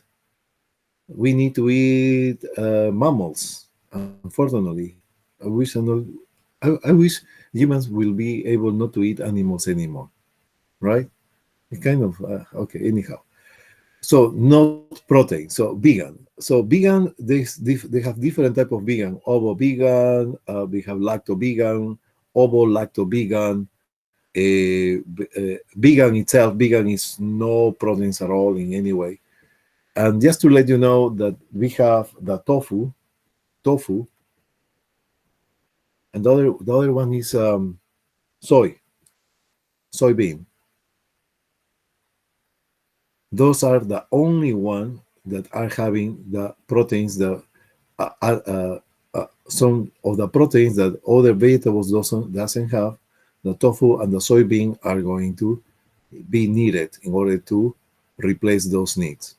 Okay, so if the patient who's totally strict vegan do not eat these, they definitely is going to be undernourishment, but later on they can get into malnourishment. Okay. Okay. All right.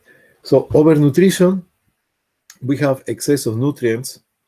That is obesity, right? Obese. So tell me, obesity and overweight is the same? Or are the No. same? No, right? What is the overweight is above your normal weight, and obesity is when it's much higher than that. So the more overweight you have, the more prone to have some diseases. So we have morbid obesity that is way off. I don't know, the BMI is more than 40, I guess. It's a morbid obesity that these patients are having diseases every time. Hypertension, I mean, they're going to develop diabetes, hypertension, etc., etc. High risk for heart attack, strokes, etc. All right. So, any questions so far? No, sir. No. Okay. So let's talk about the dietary reference intakes. It's developed and published by the National Academy of Science, Food and Nutrition Board. Nutrients recommendation for each gender and age group that can be used for assessing and planning diets for healthy populations. So this is something I would like you to just be familiar with. I'm not going to ask that exactly. I'm not going to ask about these dietary reference intakes because there is a huge list. So I don't think even dietitians knows every single page of the book. They use as a reference according to the gender and age. Gender and age. Recommended dietary allowance is the RDA, daily intake of nutrients that meet needs of healthy individuals. Dietary reference intakes address the nutrient needs of most healthy populations. So there is a book, in other words. There is a book that is telling you how much of this you need every day, how much of this you need every day, this and that. So, and they break it down in, for example, what is the content of the potato of carbohydrates, proteins, and this. So they're going to be very much in detail. So we don't need to go on that. We don't require, nobody is going to ask you in that detail. Encles and Hesi neither. All right, so we have here goal is to promote physical activity, variety, proportionality, the balanced diet 50, 30, 20%. Moderation, everything in excess is going to be dangerous, I would say, and gradual improvements. Gradual improvement. So, for example, if you want to do, you want to lose weight, you're not going to be totally unrealistic to lose 20 pounds in 1 month, right? So, can you tell me how much? Tell me, when you do a diet, how long is lasting your diet? What is the best diet? What is the how long should be the best diet? When you do diet, how long is lasting your diet? 1 day, 2 days, 3 days? Oh, I didn't eat 3 days, and I start to eat a lot later on. Like, The best diet is this. I will say three things. Number one, to fast, to make a diet, to lose weight, it's not enough 1 day or two or 1 week or 2 weeks or 3 weeks. No. So basically, the the goals are going to be a balanced diet. Okay. Second, you're going to do your exercises. Okay. And third is the change of lifestyle. Your lifestyle. Your lifestyle. So if you change your lifestyle, you're going to have a healthy. You're going to have a weight that is going to keep you in the normal rate. Okay. When exercising, one is under catabolic state of the metabolism. Yes, when you're exercising, what you're doing. When you're exercising, you lose weight. Yes or no? Right? You're using weight. So why you're losing weight? Because the body is using the reserves of your body in order to produce energy. Because if you're doing more exercises and you decrease your diet intake, the body is pushed to. They need to generate more ATPs, and if there's not enough diet, they're going to use the reserves. They're going to use the carbohydrates, including the glycogen, right? The glycogen, and then the fat, and then the proteins. Okay. So if you go to see these advertisements, they promise you that you're going to lose 10 pounds in 1 week. And they said, oh my God, 10 pounds in 1 week, I will do it. Yeah, you do it, but after 1 week, what happened? Right? So they give you whatever formula. Take water with I don't know, with fiber, or eat an apple, or take an orange juice. The new discovery, I would say the papaya is having some properties to lose weight. Everybody's going to buy that. That is, I would say, advertisement, and somebody gaining money from that. But what you are doing in reality is whatever you're eating, you're decreasing your intake of food. And what is going to happen is going to deplete the glycogen. Glycogen is located in the liver and muscles. This glycogen is a carbohydrate, just to refresh you on that.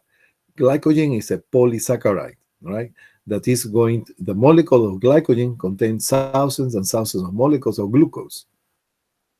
Okay, so glycogen, how much glycogen you store in your body? The maximum amount of glycogen you can store in your body is 2 pounds. 2 pounds. 1 pound plus 1 pound, 2 pounds. Each pound of glycogen has the property to attract and accumulate water. So it's not just 1 pound of glycogen. It will be 1 pound of glycogen plus the 4 pounds of water that is included in in that portion. So it's total 5 pounds. Now, if you have 2 pounds of glycogen, total you have 10 pounds. So basically, when you are not eating, starving yourself 1 week or 10 days, this glycogen can be depleted in about 7 to 10 days. So in 7 to 10 days, you're using the diet, you're not eating anything, you're killing yourself, not eating here and there. And what happened? You're going to start losing the 2 pounds of glycogen plus the 8 pounds of water. So total, you lose 10 pounds. And that's what the advertisement is telling you. But at the end of those days, you didn't lose not even 1 gram of fat. Not even 1 gram of fat. Can you imagine that? So please, just be careful with those advertisements that are trying to sell you the stars, the moon, the sun, but they are in reality, they are not lying to you, but they are not giving the incomplete information that, from my point of view, is lying too. Okay? All right, so now let's start to think about exercises are going to be hand by hand with a balanced diet, so your wellness, your lifestyle, and how much exercises you need to do in order to lose weight, how much exercises you need to do in order to maintain your weight. So how much exercises you need in order to prevent chronic diseases like hypertension, like diabetes. And let's do now. All right, so exercise 30 minutes most of the days to prevent chronic diseases. So if you do exercises one every other day, or twice or 3 times a week, so that is 30 minutes, that is going to help you to prevent chronic diseases like diabetes and hypertension. Okay, 30 minutes every day. So you already know that. Exercise 60 minutes per day, 1 hour per day, to prevent gain weight. So to maintain your weight, you need to exercise. It doesn't mean that extenuating exercises. You can walk 1 hour, half an hour in the morning, half an hour at night.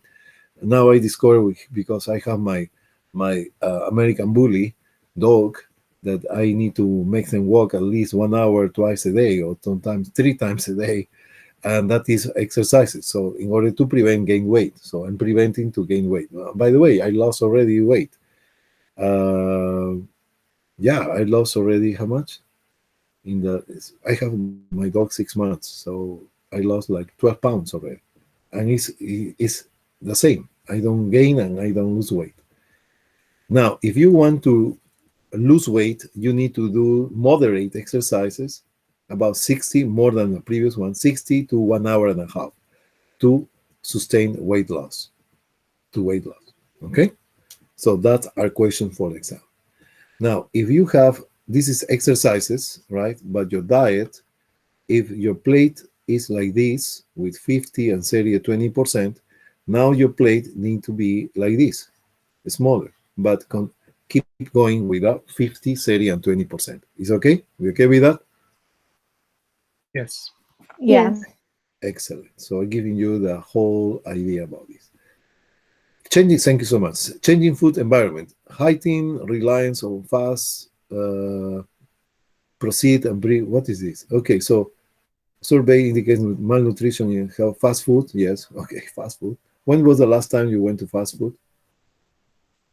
Chain restaurant developing new menus, items to make it more tasty. Tell me one thing. Tell me one thing. What when you have some when you have, for example, a protein bar, they have some proteins and they have some carbs, correct? And you see a bacon with egg. What do you prefer? The bacon and egg. Bacon and egg, right? So the question is, why humans are craving for fat rather than proteins and carbohydrates, more than that? So you have something that is greasy and even tasty. It's going to say, oh, it's more tasty. Why is more tasty the fat for us than the proteins and carbohydrates? And that is basically in the evolution of the humankind. Evolution, why? Because imagine 10,000 years ago, 20,000 years ago, 1 million years ago, actually we was exposed to the changes of the environment, correct? And basically, mostly of what that can kill the person at that time was cold, cold, cold, cold. So they knew that eating fat, they are going to make you protect against cold. So they was looking for fat in animals to eat it because they knew that this based on survival. And with the thousands of years, one and again and again and again, that is basically in our mind subconsciously that fat is better than others. So that's why we prefer fat than proteins and carbohydrates. Make sense or not? Is that explanation? It's a scientific explanation. It's not my explanation alone. So I read that about that. All right. So makes sense, right? Yes. All right. So summary: proper food and key nutrients are essential to life and health. Okay. Registered dietitian is a nutrition expert. You know that. Proper nutrition requires carbohydrates, proteins, fat, vitamin, minerals, and water. All news. Established nutrient and food guides for health promotion. Okay, so this is basically the what we have, for example, a high quality protein, quality, uh, high quality food. What is high quality food? Organic? I will say not necessary. High quality food is this. Look at this. If you have a steak, let's make a steak here. This is a steak. This steak is containing, let's put it, 100 grams of proteins. 100 grams of proteins. Okay? But we have another steak here who contain 100 grams of proteins too. So high quality proteins, in this case, proteins are going to be A or B? B. B, right? Because here we have in a small amount of the food, we have higher concentration of protein. That doesn't mean that there are some proteins are good and other proteins are bad. All proteins are good. Okay, but when you talk about high quality food, high quality protein, high quality meat, that means that they have high concentration of protein. And what is the rest? 100 grams are here. So you will see that there's some fat too on the side. Right? Right? So, and here we have less fat. Yes. Okay, so so don't get confused when somebody is telling you high quality protein, high quality something.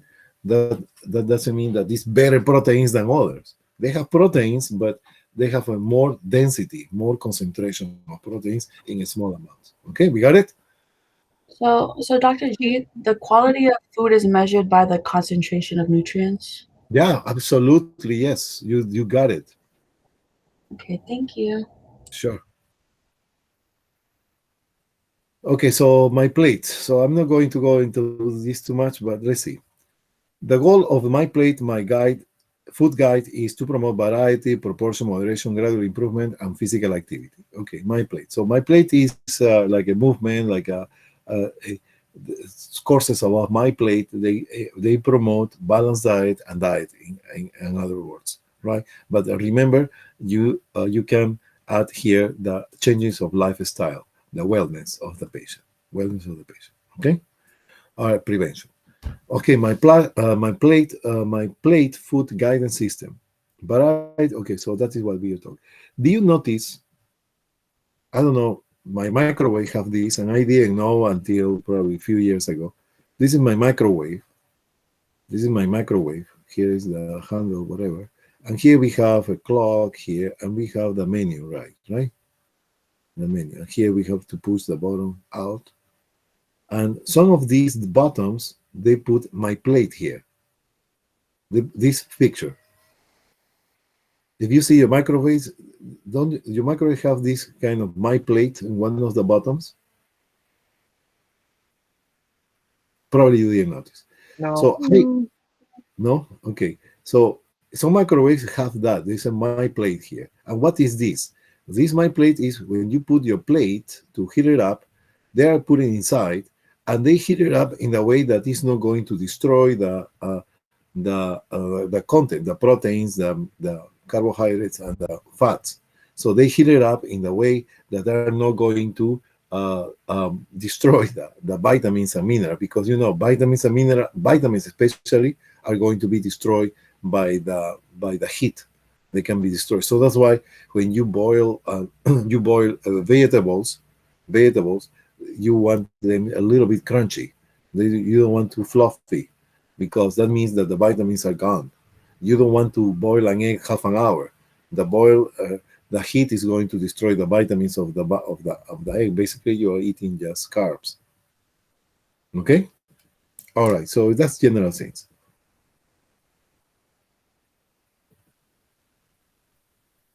Okay. So that is the website. All right. So nature of carbohydrates. So, and this, what time is it? It's 1:15, 1:20. Okay. Let me see how many slides more we have.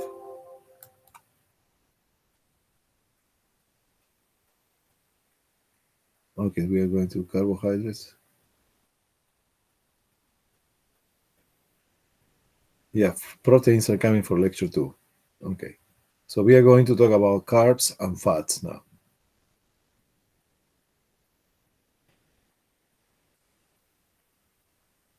Oh, okay, there's a long way. So we have time. Okay, so carbohydrates, that is a review from the past. I'm not going to mention bioscience anymore. I'm not going to mention anatomy, because I know that some of you get no, well, not annoyed because of that, but definitely, yeah. So let's refresh a little bit. So we have nature of carbohydrates. Okay, so we have the monosaccharides. The monosaccharides for the question for the exam are going to be the glucose, the fructose, and the galactose. Okay, fructose. So what is important about this? Because these monosaccharides are small enough to be absorbed. So they need to be in this, or glucose, or fructose, or galactose, in order to be transported by facilitate diffusion into the cell. Okay, I put fructose in highlight here because fructose is the sweetest. Is the sweet? Is no? Is the more sweet? The more sweet for all these. Fructose is more sweet than glucose, and fructose is much more sweet than galactose. Okay. The polysaccharides are going to be maltose, sucrose, and lactose. So please, you have maltose is glucose plus glucose. So disaccharides, 2 molecules of carbohydrates are going to produce the maltose. The sucrose is going to be glucose again plus fructose. So sucrose is basically 2 molecules. It's a disaccharide, glucose and fructose. And the lactose is again glucose. So all of them contain at least 1 molecule of glucose plus the galactose. Galactose is a monosaccharide. Mono plus mono, disaccharide. Mono, mono, di. Mono, mono, di. Okay? And maltose, where is example, the beer. Sucrose is the sugar table, or table sugar. How you call that? Table sugar or table sugar? Always. Table sugar, right? Table sugar. Table Table sugar. Excellent. And the lactose, where we find the lactose? Milk. In the milk. Okay, lactating. Right? Somebody's lactating. What is lactating? Taking milk, right? Lactose. Okay, lactose, galactose, and glucose. Sucrose, glucose, and fructose. Maltose, glucose, and glucose. So 2 glucose in maltose. And this cannot be absorbed. They cannot be absorbed. The one who can be absorbed are the monosaccharides. Is that clear? Okay. Yes. For example, here in the maltose, we need, in order to break down the maltose, in glucose plus glucose, you need to have the maltase. Maltase is an enzyme. So to break down the sucrose into glucose and fructose, you need to break it down with the enzyme called sucrase. Sucrase, ASE. And the lactose, in order to break down into glucose and galactose, you need to have the lactase. Lactase. Lactase. What is lactase? An enzyme. What is an enzyme? A protein. So there is people who do not have enough lactase in their body. So if they take milk, that is the lactose is composed by glucose and galactose, okay? So if you don't have enough lactase, because basically in age, or too young or too old, they don't produce the lactase as before. So this lactase cannot break down the lactose that you take in the milk. So when they don't break down the lactose, they cannot be absorbed. They accumulate in the intestine, produce irritation, and produce increased peristalsis and lead into diarrhea. Just to give you an example about the disaccharides. So my important point here is that I want you to nail it in your mind that the only ones who can be absorbed are the monosaccharides. Is that clear? Okay. Yes. And you need to know the name of all the monos and all the disaccharides. Okay? Because it's question for the exam. Okay? Dr. G, Yes, yeah, go ahead. all those enzymes, the enzymes, the maltase, the sucrase, and the lactase, is that found in the pancreas? No. Oh, a very, very good question. That is very good question. That basically is secreted by the small intestine, not by the Okay. pancreas. No, the pancreas is very good question. Is the intestine, the small intestine basically is what they are going to release these enzymes. Okay. Is Thank you. I actually you remind me, my God, sorry, my nose is itchy. I don't know why. I count like 38 enzymes in the intestines. 38 different enzymes in the intestine. I'm probably in short because I remember reading that a long time, some time ago. 38 enzymes. I was trying to memorize all the enzymes. No, I'm not going to do that. What for? It's not needed. So the basic and the important things, just the most important. Polysaccharides are the starch glycogen. So please don't think that glycogen is something else. Glycogen is a carbohydrate. It's a polysaccharide. Dietary fiber. Dietary fiber. Dietary fiber is going to be the a polysaccharide, the cellulose. Tell me, so we already talked about the dietary fiber, right? The fiber that is going to do what? It's going to, what we say in the past? The dietary fiber is going to produce vitamin K by the flora, right? It's needed by the flora, correct? Yes. Yes. Okay, so what else about the fiber is going to form the stools, correct? Yes. Yes. What else we said about the fiber? It provides vitamins and minerals. Oh yeah, they contain vitamins and minerals. Very good. And the third one, I will tell you some. Tell me, do you hear these people saying, "Oh, your cholesterol is too high, so take fiber, and your cholesterol go down"? Do you hear that? Yes. Right? Yeah. Right. So how is that happen? How is that happen? I will tell you. When that happen, is this: imagine the fiber like a rope, a rope, a rope, a rope. Right? A rope, and they have many fibers. Yes or no? In the rope, right? Mm-hmm. Okay. Now I want you to do some experiment. I want you to put the fiber in oil. That rope, that rope, put it in oil. Leave it there for a few seconds if you want, 1 minute, whatever, sometime. All right, take it out now. Try to clean it up. Try to clean it up. Can you remove all the oil from the rope? No. No, right? It's going to be always certain oil, right? That is what is doing the fiber with the cholesterol.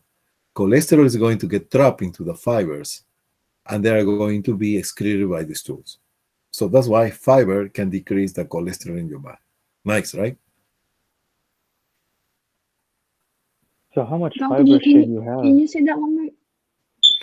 So then Chris, yeah, the fiber is like a rope in the oil. So the fiber is the rope, the fiber in cholesterol. So cholesterol is the fat, okay? So cholesterol is going to be trapped between the fibers of the fibers that you eat. It's like you have oil trapped in the rope fibers. So they cannot be reabsorbed. So they're going to be eliminated through the intestines. And that's how fiber can decrease your levels of cholesterol. Is that clear or no? If no, I repeat again. So please tell me again. Yeah, it's clear. It's clear? Somebody have a doubt about that? It's very important, huh? Dr. G. Yes, go Sorry. ahead.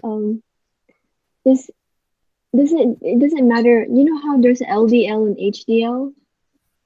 It doesn't Yeah. matter. The HDL and LDL. Fiber is going to decrease your LDL. Okay. And yeah. Basically, if you have less cholesterol, your transporters are going to diminish because your need is lower. The LDL are proteins, are albumin transporters of cholesterol. The difference between the HDL, that is the high density lipoprotein, and the LDL, that is the bad cholesterol, is not really the bad cholesterol. I'm going to explain later. But definitely, if you decrease your level of cholesterol, you don't need that specific taxi drivers for cholesterol. So the LDL are going to be, it's not like you increasing your LDL. It's like as a consequence of eating less cholesterol or eliminating more cholesterol, your LDL is going to be lower. Because LDL is a transporter for cholesterol. If you don't have enough cholesterol, the demand is low.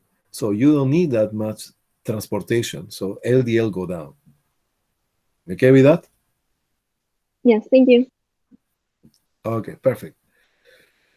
Starch, most significant polysaccharide in diets. Starch we have in the spaghetti. You like noodles, spaghetti? I love spaghetti with red sauce and good red wine. By the way, I'm going to prepare that today. Whole grains retain bran layer, inner layer, endosperm. So basically, we have enriched grains are refined grains that have nutrients added back to them. All right. So is a complete grain? A whole grain. A whole grain, they have this layer. So this is wheat. Okay, this whole grain, when you said refined grain, they remove.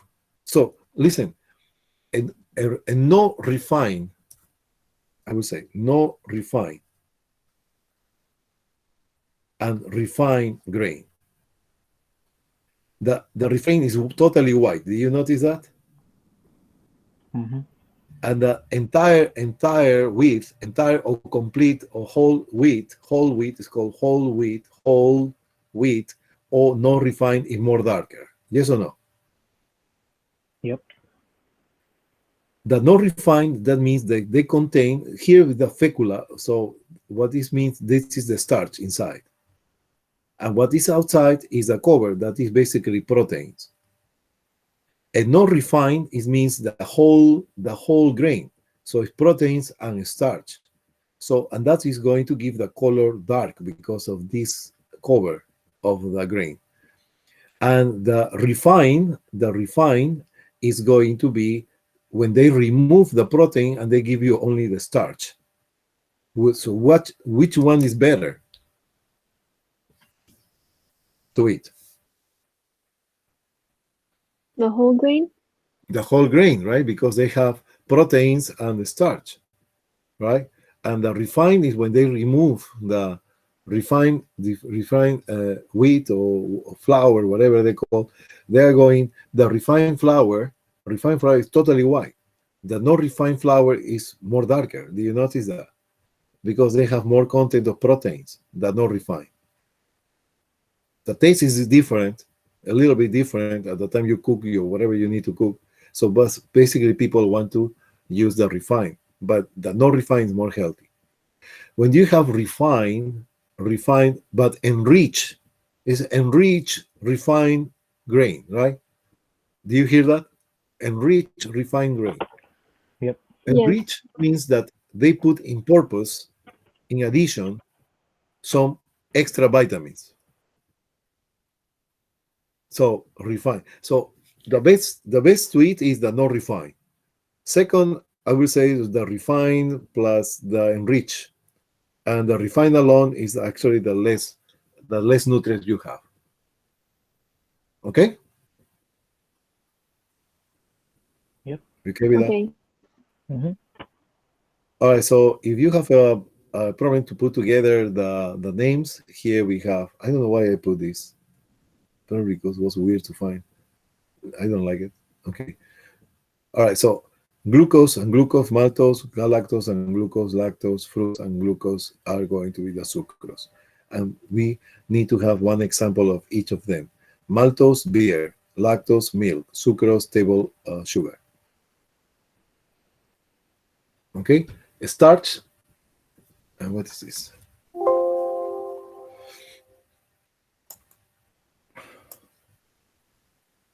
Why I put here this? Okay. Starch is a polysaccharide. This polysaccharide is going to be what is a polysaccharide? A polysaccharide are hundreds, thousands of molecules of disaccharides and monosaccharides together. Starch is a group. So basically, all the monosaccharides are going to be disaccharides. They are going, and all the saccharides are coming together, link. That is going to turn into polysaccharide. Legumes, oat, wheat, rice, rye, quinoa, barley. All these have the starch and the component of protein that we saw in the previous slide here. Can you see the carbohydrate covered by protein? Those are called grains. You okay with that? Legumes, Yes. legumes is actually going to see beans, lentils, peas, garbanzo. Those are actually what they are going to be in the sheet of cover like this, like a piece. They are covered by something here like this. You open it, right? So those are legumes. Legumes. You okay with that? Yes, Yes. sir. And the potatoes is not in any of this classification. They put it apart. The potatoes is a tubercle that is underground. So that is a potato. By the way, potato is the origin for potato is my country. All right, so that is what we already talked. All right, so we have sweeteners that they don't have. These do not have these artificial sweeteners. They are going to stimulate the receptors of the taste in your tongue. Which cranial nerves are going to receive the taste or the sensational taste? Is the cranial nerve number 11, the hypoglossum, and partially the cranial nerve number 7. So those are the ones who make you the sensation of taste. Cranial nerve 7 and 12. Okay, so these artificial sweeteners are not having any nutritional value. They are not going to give you any caloric intake. So the caloric intake means heat. So heat, temperature, energy. So they do not release any source of energy to do for the body. So are just going to be artificially giving the sensation of the taste. Okay? They don't have not nutritional value. You okay with that? Mm-hmm. Yes. All right, so here let me see here. So we have soluble fiber, and we are going to talk insoluble fiber. Insoluble fiber basically are those who cannot be digested, cellulose. Okay, cellulose. stems, leaf, vegetables, covering, and seeds and grains. So all what is vegetable. Lignin only no carbohydrate type of dietary fiber, body parts of the plants. So the body parts. What is the body plants of the plant? Do you see these the grapes? Do you like grapes? You take the grape and you eat it, correct? But you don't eat the branches. Do you eat the branches Yeah. of the grape? No, right? So that is the lignin. That is lignin. But definitely that it can be used too for the plants. But we don't do that because it can produce too much irritation, produce diarrhea.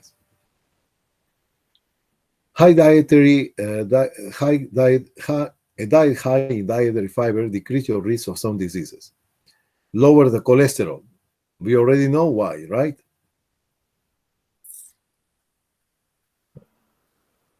You want me to Yeah, repeat 'cause that? the fiber absorbs the cholesterol. Exactly. And they're going to be eliminated through the stools, correct? We got that? Second, Yes. prevent constipation and colon cancer. Oh, wow, this will look like it's a long shot, right?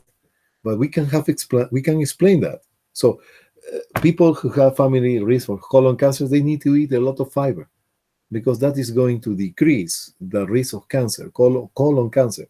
Colon cancer after prostate, breast cancer. Second place is what's the second place? Lung cancer.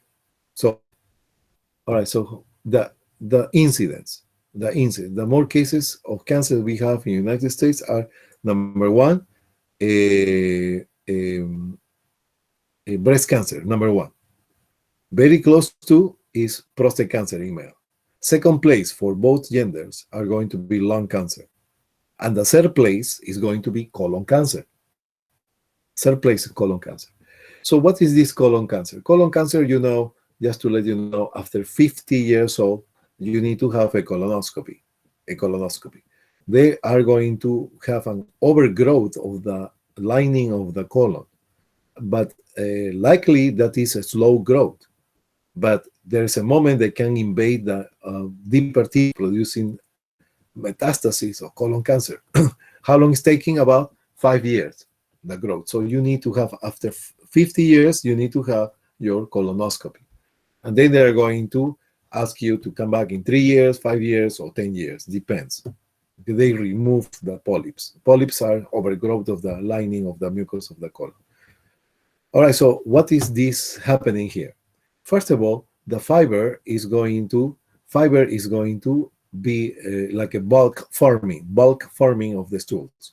So the stools are going to be formed by fiber that you're eliminated because you're not actually digesting them. That cannot be absorbed. So the form of the stools is made by the fiber. So this fiber, listen to this, please. This fiber, what it's doing is this. Remember the universal law that we want to have equal concentrations? Remember that or no? Yes. Yes. Okay. So if the fiber is high concentrated in the lumen of the intestine, they cannot be absorbed. You have high concentration of fiber inside the lumen of the intestine, but low concentration outside of the intestine. So the body is trying to keep the internal balance of concentrations.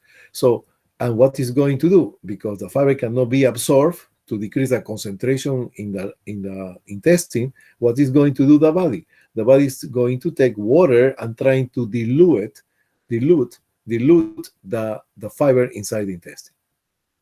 And that is going to form stools that can be eliminated.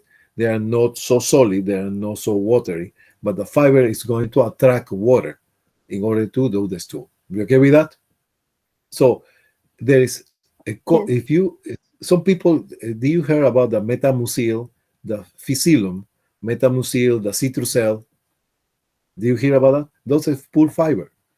And you need to take it that with a lot of fluid, because if you give the fiber go to the intestine and the patient is dehydrated, you're going to have like a rock stool, because there is no fluid in your body. The water cannot go into the lumen of the intestine and produce are going to produce what we call impactation. So a stool that is very, very hard, very hard.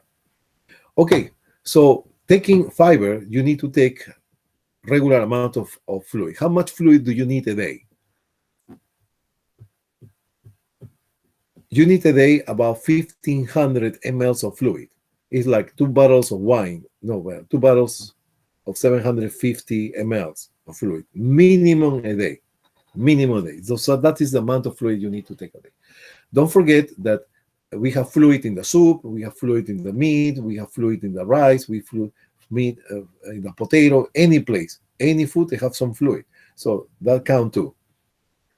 Okay, so now, all right, so when you have cancer produces an inflammation of the mucus. All right, so let's keep going. Inflammation of the mucus. This inflammation, chronic inflammation, because, tell me, do you like barbecue? Do you like the chicken skin that is very crunchy and dark? Do you like that? Yes. Yes. Okay, that is going to Not contain dark. cancerogenous substance. They can produce cancer. They can produce cancer. If you like to eat that, don't eat that much. Because these toxins, called colantrine, they are going to produce irritation of the mucus of the large intestine, on the large intestine. The more inflammation is not like a barbecue 1 day or 2 days. You have this inflammation 1 day, 1 week, 1 year, 2 years, 10 years, 20 years, 50 years, to 40 years. And this area start to regenerate and produce cancer because of this chronic inflammation. When you have inflammation, the lining of the colon start to be replaced because it's destroyed because inflammation again and again and again and again and again, the cells produce a mutation and they don't know when to stop and they produce cancer cells. All right, so let's talk about the fiber and colon cancer. So constipation can lead in colon cancer. So high risk for colon cancer. Why? Because constipation make you have the stools longer periods of time in the intestine. And if they contain this inflammatory substance, that increase of risk of cancer, colon cancer, are going to be higher. Make sense or not? Yeah. Makes sense. Yes. Okay, so you know what to do or recommend to your friends or neighbors, right? Increase in society and prevent obesity. Okay, so satiety, because the fiber is going to be like a sponge. When you eat fiber, the fiber in the stomach are going to absorb water, and the fiber occupies space, making distension of the stomach. And that distension of the stomach are going to decrease the ghrelin. So you have less appetite. Remember the ghrelin? Mm-hmm. Okay, you remember the ghrelin, right? Decrease incidence diverticulosis. Diverticula is, if you have the intestine here, this is a normal intestine, then when you have the diverticulosis, that means that you have too much pressure here, too much gas. And what happened? That is going to make like a small bulging. So the pressure is pushing in the area, weakest area. So you have like a finger glove in your intestine. That is called diverticulosis. There's another process called diverticulitis, that the fecal material is going to get trapped here. That can produce inflammation and rupture and produce the fecal material going to the peritoneal cavity. So to prevent that, you're going to have the fiber. Fiber is going to, because fiber is not like this. Fiber are going to be fibers, long fibers. They are not going to be able to pass or trap into the diverticula and decrease the pressure because you're promoting the defecation. So you have passing gas, etc. Right? Okay. Soluble fiber, no cellulose polysaccharides. Examples we have, for example, they're going to absorb, for example, cholesterol. So soluble, we have, this is the concept where the fiber are going to absorb this cholesterol and eliminate it through the feces. Question for the exam now. So 38 grams per day in male of fiber, this is fiber, and 20 grams of gram per day for women. So that is the normal amount of fiber that you need to have. 25 grams, 38 grams. How much is 25 grams? 25 grams is going to be 1/4 of a bagel weight. A bagel is going to weigh about 100 grams. If you carry four pieces of the bagel, that weight, that is the amount of, is 25 grams. That is the minimum that you need to require a day for fiber. You okay with that?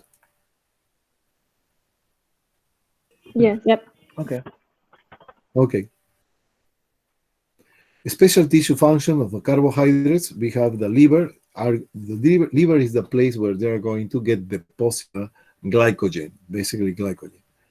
Protein and fat, carbohydrates regulate fat and proteins. Yes, that is what I was telling you. So the 50, 30, and 20%, they need to be absorbed in certain proportions. Heart, glycogen is vital emergency fuel for the heart muscle. Yes, glycogen. So glycogen is a reservoir of energy. In case you need energy, you're going to use of glycogen. Glycogen is going to be depleted in about 7 to 10 days. The central nervous system are going to use glucose all the time. Glucose is the main fuel for the brain. So that's why when you're going to take an exam, don't eat high concentration of sugar before. Don't do that, because the sugar is going to be very high in your blood. You have a lot of energy, but the sugar then starts to drop dramatically. And that can lead you in hypoglycemic signs and symptoms, tremor, sweating, loss of concentration. And that is fatal for one exam. If you're going to take exam, you eat a lot of carbs in the previous, you're not going to perform very well, because you will feel sleepy, no focus. So don't eat high concentration of carbohydrates in any chance, especially before the exam. Okay, so this is a little bit of anatomy. We have here the digestion of carbohydrates starting in the mouth. Mechanical and chemical, right? Mechanical and chemical. Mechanical, you're chewing, and chemical, the saliva. The saliva is going to be having the amylase that is specifically to break down the carbohydrates, and water. The carbohydrates can produce hydrolysis with the water. So water can cause hydrolysis in the carbohydrates. So how is that? It's water plus carbs is going to be hydrolysis. So put in your sink in your kitchen the sink with water, and put a piece of bread there. So you see the piece of bread start to be like a sponge, right? It start to dissolve. Yes or no? So what you're looking there is hydrolysis of the carbohydrates. Okay. Stomach is going to continue with a mechanical digestion. Why mechanical digestion? It's mechanical and chemical digestion too. Why? Because mechanical, the stomach is moving like this, like I don't know, just contracting and peristalsis. And why is doing that? Because they want to mix everything better with the gastric acid. That is the chemical digestion, and that is going to help to digest not only carbohydrates but proteins and fats and carbohydrates. Small intestine, peristalsis, continues the mechanical digestion, right? Peristalsis and propulsion of the food. There are going to be two purposes. And they are going to have all the enzymes that you was asking, Hillary. Is the lactase, the maltase, and the sucrase. Okay?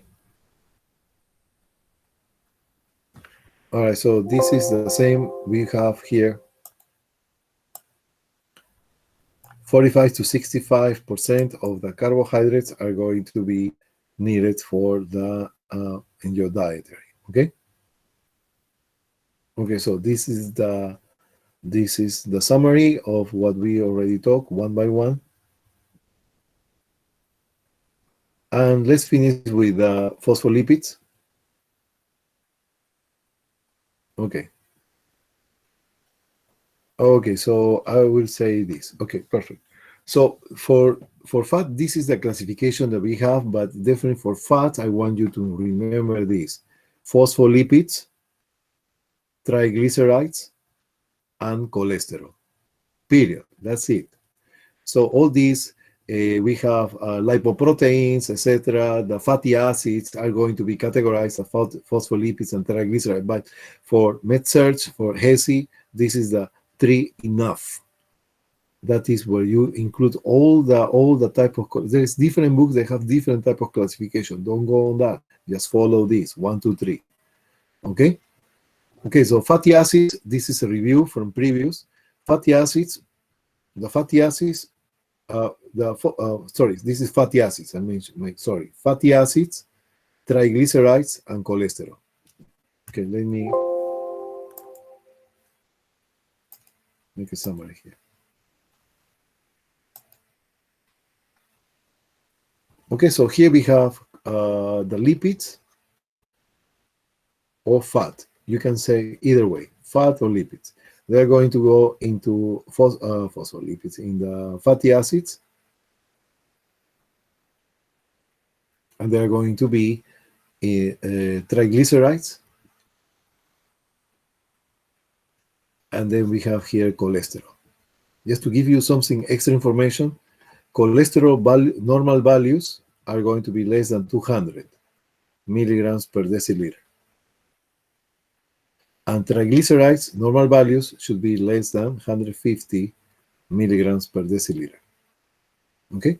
Fatty acids, we don't have a number. There's no value number there, but the classification is important here. Fatty acids, we have the saturated fatty acids, saturated,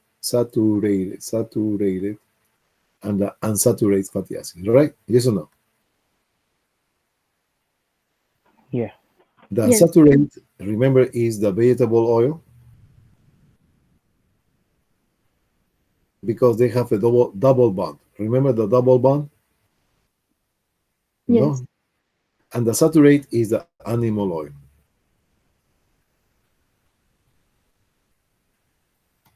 Okay? Here we have the unsaturated, we have the monounsaturated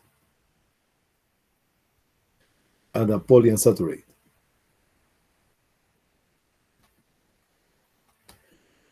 The monounsaturated is going to be all the oil of the seeds. Sunflower, pecans, whatever oil you can get from there. And the polyunsaturated are going to be basically the, here we have the olive oil. And we have here an omega-3. I want you to remember the omega-3. Omega-3. Omega-3. Okay? Okay, we got that. Dr. G, how about trans fat? We don't need to know that, right? Trans fat is not a natural form. Trans fat is Okay. not in this classification because it's man-made. Man-made, trans fats. Very good. Okay. All right, so we have essential fatty acids. The essential fatty acids, that means that you need to have it because your body do not produce, or they need more amount than the other fats. So especially the linolenic acid, omega-3. Omega-3. Omega-3. This omega-3 is needed for repair tissue, especially they are going to be in the myelin of the axons in the nerve cells. Omega-3. Omega-3. Omega-3 is supposed to be, it's vegetable, right? From vegetable, right? Yes or no? Unsaturated, right? Yes or no? Yes. So where you find omega-3? In fish. Yes or no? Yes? Mm-hmm. Yes. But fish is an animal. Yeah. Is it because of what the fish eat? Exactly. They eat a lot of algae. And this algae is basically a lot of omega-3. We got it? Yes. Excellent. Okay, talking about cholesterol, and this with that I'm going to finish. Just a moment. Yeah, I'm not going to ask that. It's not okay. I'm going to talk about cholesterol. That is what is important in this class, and that's with that we are going to finish. I'm going to summarize everything in one slide.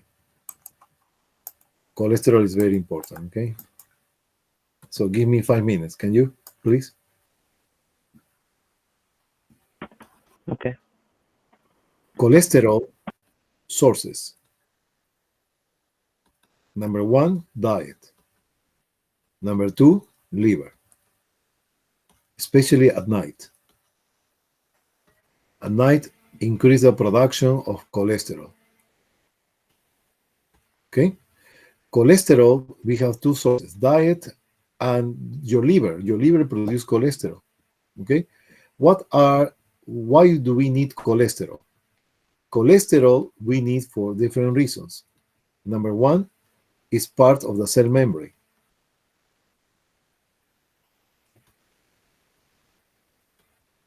I want to add here, cholesterol is not a source of energy. So we don't use cholesterol to produce ATPs. We got it? We got that? We can Yes. use fatty acids, triglycerides turn into fatty acids, but we don't use cholesterol to produce ATPs.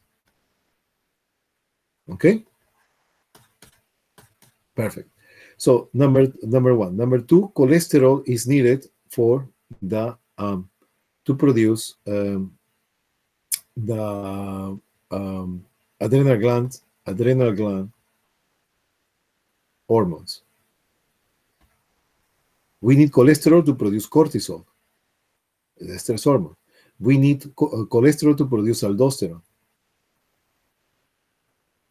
We need cholesterol to produce sex hormones, estrogens, progesterone, testosterone. Number 3, we need cholesterol to produce vitamin D. Vitamin D. So all these elements, cholesterol, are going to be needed in order to produce vitamin D. Vitamin D, what is the source of vitamin D? Vitamin D sources are going to be diet, and the other source is going to be your skin plus the sunlight. If you remember the vitamin D, remember fresh from the kidneys? Fresh red, Yes. remember? Okay, so fresh red, this is vitamin D. So what is the correlation here? You produce, or you can take that from vitamin from the diet or from the skin. They go to the bloodstream, but this vitamin D coming from diet and the sun skin is not working. It's not active. It's not active. It's not active. So this no active vitamin D, they go to the kidney, and the kidney is going to activate the vitamin D. That is a function of the vitamin of the kidney and the vitamin D. You okay with that? Wait, Dr. G, so cholesterol will produce vitamin D, so I thought we would, we get it from our diet and also the sun. Yeah. Yeah. So the sun is going to your skin. Okay? And in the skin is going to produce vitamin D. But in order to produce vitamin D from the skin is going to use cholesterol. Oh, okay. Yes. So the cholesterol is going to be needed in order to produce all these substances, the stress hormone, the aldosterone, the sex hormones, and the vitamin D. Okay? Okay, thank you. Okay. The last thing I almost forgot here is this is extremely important in the future. You need to know that. Cholesterol is needed to form or to produce bile acids.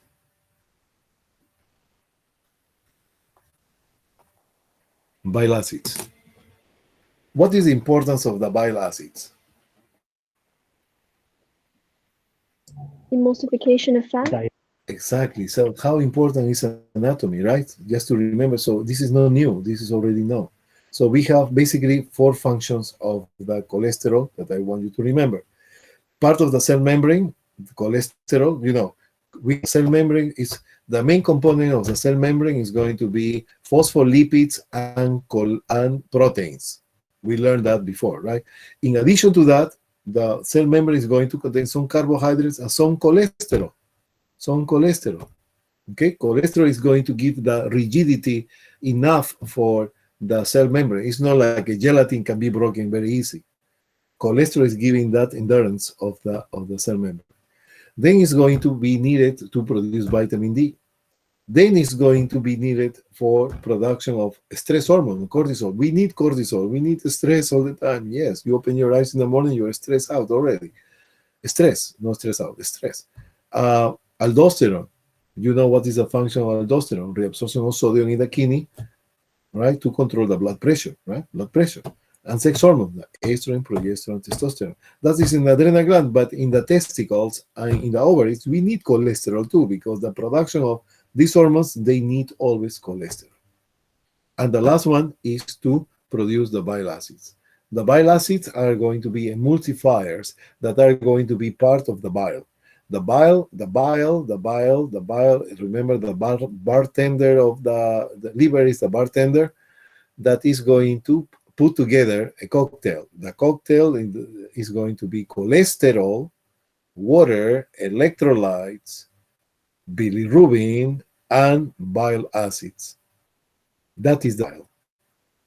Okay, bile acids is part. Bile acid is part, a component of the cocktail called bile. Okay? Okay, guys, thank you so much. Thank you, Dr. G. Thank you, Dr. G. Very good, Hilary. You're eating potassium. Potassium, Thank you, right? Dr. G. Okay. Yeah. Any question, please? Miss Kyla, So you, excuse me. Kyla, any question, please? Miss Kyla? You cannot hear Miss Kyla. Mr. Chris, please. You was going to say something. oh no, that was me, doctor. That was AJ. Alejandro, go ahead, please. So you mentioned earlier that trans fat is man-made. Yeah. So then is fiber also going to be able to get rid of trans fat or no? No. The trans fat, okay, so Alejandro, I will tell you, those persons who eat trans fat, the body is going to be able to metabolize and eliminate that trans fat. But it's going to take longer because the body never was facing that type of fat in the past. This trans fat was created in the late or middle 50s, I believe. So in order to, well, the story that we already know, but trans fats are going to be eliminated in about 9 months. 9 months. So those people who they do exercises and they cannot lose weight, they said, I cannot lose this portion part of the body, I cannot lose this, I cannot lose this. It's because the body takes about 9 months to actually eliminate the trans fats. For example, today, what is February, right? February? March. 9, 7, March. 7 I mean, March March. 1st. Yeah. Okay, thank you. March. So 2 months, 7 months, 12, 5. So you're losing the trans fat that you're losing this month, the trans fat that you eat in May 2020. The other fat is going to be eliminated faster. But this is trans fat is basically man-made. The body do not know how to deal with. It's taking much more time to get rid of. So when you're doing exercises, they said, "Oh, I cannot lose this fat. It's impossible. It cannot." Just give it time. Give it time. They said, okay, so plastic surgery because I cannot lose this fat. Plastic surgery. No, just wait a little bit more. You will lose it. No, I'm not talking about a specific person. No? I know that you want to know in general. Thank you. Another question, please. Miss Kyla, you have a question, Miss Kyla? Miss Ivona? And Karen, Miss Karen, are you there? Yes, I'm here. No question. Okay, I see your sky only, but it's okay. Noelani, any question? See, every day is something new to learn, right? Something new to reinforce. I feel that you are, hopefully you are satisfied what we are doing today. There's a lot of things that are coming together, and I'm going to be sure that these connections are going to be in front of you in order you to realize how beautiful is medical science, how beautiful it is. And you can correlate. And this information is going to help your family, your friends, and your surrounding, your community. Thank you so much. We are going to do review. Our first review. Dr. G, I have to go now. Me too. I have work. Me too. Yeah. Okay. Me too. Okay. Thank you, Doctor. Okay. Thank you. I will see you Wednesday. Thank you, Okay. Dr. G. Bye. Thank you. Bye, Thank you. Hilary. Bye. Bye. Dr. Hey, G. Dr. G. Yes. Yes. Yes. Just a moment, Hilary. Yes, Ivona, miss, please go ahead. Go ahead, Ivona, you Hillary. sorry? I'm gonna I ask was you. just gonna. Go ahead. Go ahead, Hillary. My bad. Miss Ivona, tell me, please. Oh, you want me to be me and you? You and me? Yeah. Okay. Hilary, something else I can help you, please. I was just wondering if you know how before we would start at 9 for a review. Oh, yeah. You always put things in place. Thank you so much. Are we gonna have a review at 9 on Wednesday? Yeah, I'm going to adjust that. Yes. Yeah, I'm Okay. going to do that. Please call me, remind me always. Okay, please. Okay. All right. Thank you, Dr. G. Okay, dear. Have a wonderful day. Hope you enjoy this class as much as I did. Yeah, I did. I really like to learn about food. Thank you. Yeah. Gracias. Take care. Bye. Okay, Miss Ibona, please.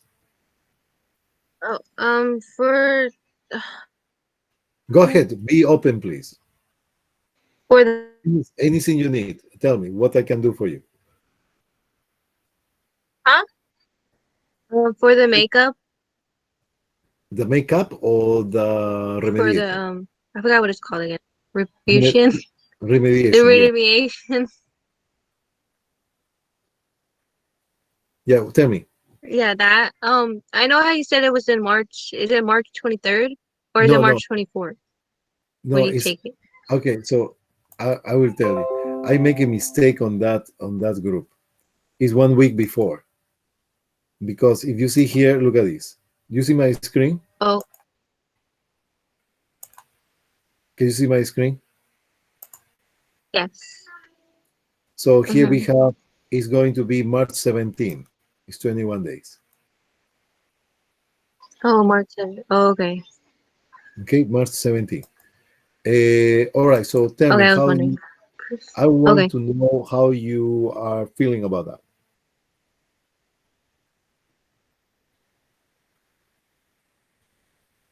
Like 10 times, so I'm watching it.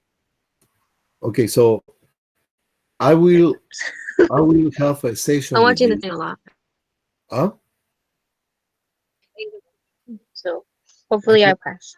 Hopefully I pass because I like No. nutrition and I that hopefully I don't think it's going to be. I want to Hopefully it's start. going to be by sure you will pass. Okay, so please let's have Um, some meeting with you in order to know what are your sure. needs, and I will be 100% helping you on what to clarify to guide you. You okay with that? So I Okay. not if you Yeah. show me effort, I will never let you down to any of my students. Okay. Okay, dear? Yeah. Okay. Have a wonderful anything else you want for me? Or I can do for you? You want I can do review if you want. Can I still make up the final, or that's a no? Only the read. Because I remember I didn't go to the final. I don't know. Because you just said now that Wait. What is about the final of the new anatomy? rule is you can't make it up. No. What make it up? Then, because remember I didn't. No, because I didn't go. Remember that I asked Mr. Verdad and you Okay, so your about communication if I is could do the final just to see. oh yeah. Just a moment. Okay, so let me go there. Mhm. Okay, so I cannot show you all the grades, but I can tell you. Okay, so I'm going to cut my connection. Okay, my screen. Okay.